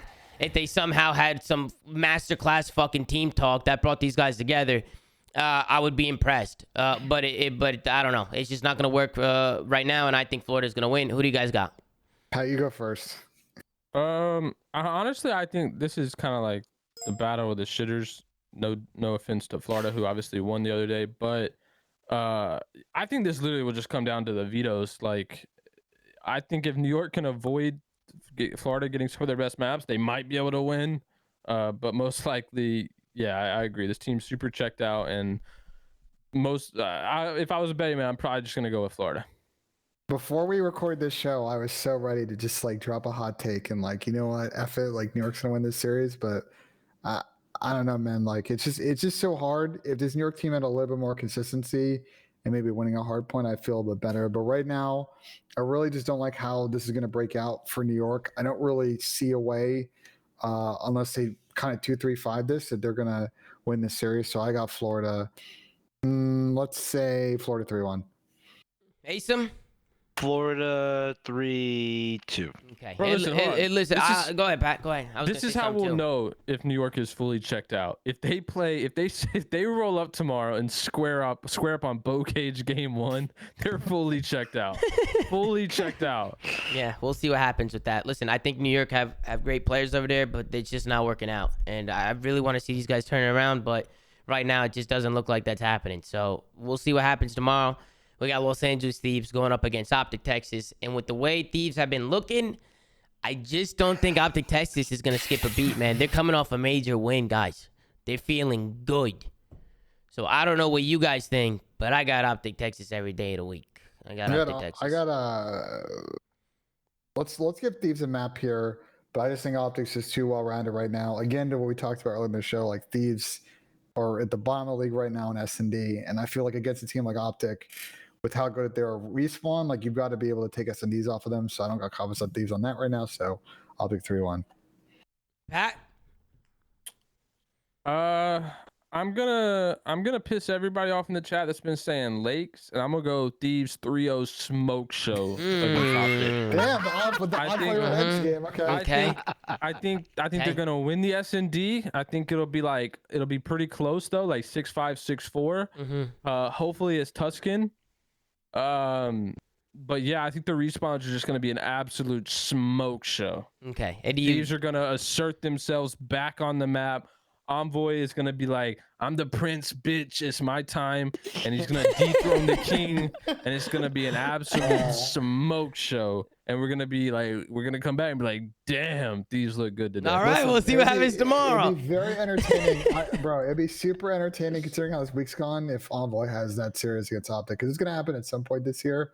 If it happened this weekend, if they win tomorrow, I'll fucking lose it. If they win tomorrow, I'll lose it. So we'll be watching. We'll be doing a watch party, or I'll be doing a watch party all day. So make sure you guys are in the stream. If you're not, we're having a good time in here watching these matches. So we'll be live tomorrow. I appreciate all you guys watching. Hope you guys enjoyed today's show. Make sure to like, comment, and subscribe if you're watching. Oh yeah, Ben, you want to hit the putt? Wait, Ben, listen, Ben, listen up, focus up, okay? I just put 200. Yeah, no, you actually have to focus up. You've been, bro. You didn't hit a putt. All my money on you. You actually didn't hit a putt. You actually didn't hit a putt last time. Focus up, Ben. I need you to. Honestly, I need you to my confidence has not been good with the. No, Asim, did you not see his last attempt? Did you not see his last attempt? Focus the fuck up, Ben. I put all my marbles on you. Bro, he missed 3 in a row last time, Asim. 3. I went all in. I went all in. Why would you go all in? Why would you do that? I went all in. I'm don't gamble, kids. Don't gamble. Gambling's bad. Don't do it, guys. Look at Ben. He's saying up. Come on, Ben. Move it all the way back. All the way back. There you go. Yup. Wait, why is there a lump? Yeah, there's no lump. That's okay. It's okay. It's okay. Let him go. Squaring up. He's lining up. Got the slippies on. Slippies on. Big money. Big money. Got a farmer's thing. Got a little bit of fun. And he sinks it. He sinks the ball. He sinks it. Let's go, Asim. That was ballsy. That was ballsy. That was ballsy. How many did you gamble? I put 250.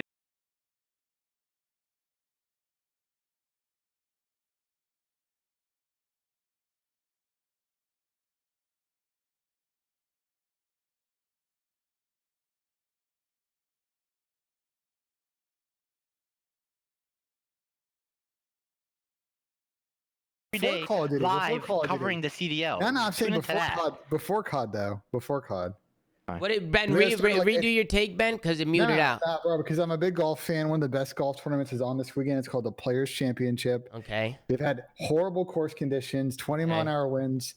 Everybody's getting smoked. It's a hilarious watch, super entertaining. Yo, chat, did Ben say watch golf tomorrow before the match? Yeah. Listen, listen, we're going to end it on that note. Thank you guys for tuning in. Like, comment, and subscribe if you're watching on YouTube. Anchor.fm/theflank to check out all the auto sites that we're on. Go to @theflank on Twitter. Gertz doing a fantastic job. Go follow @theflank on Twitter. And guys, as always, it's been an absolute pleasure. I'll see you guys in the watch party tomorrow. Take care, brush your hair, and have a good night. Peace, peace.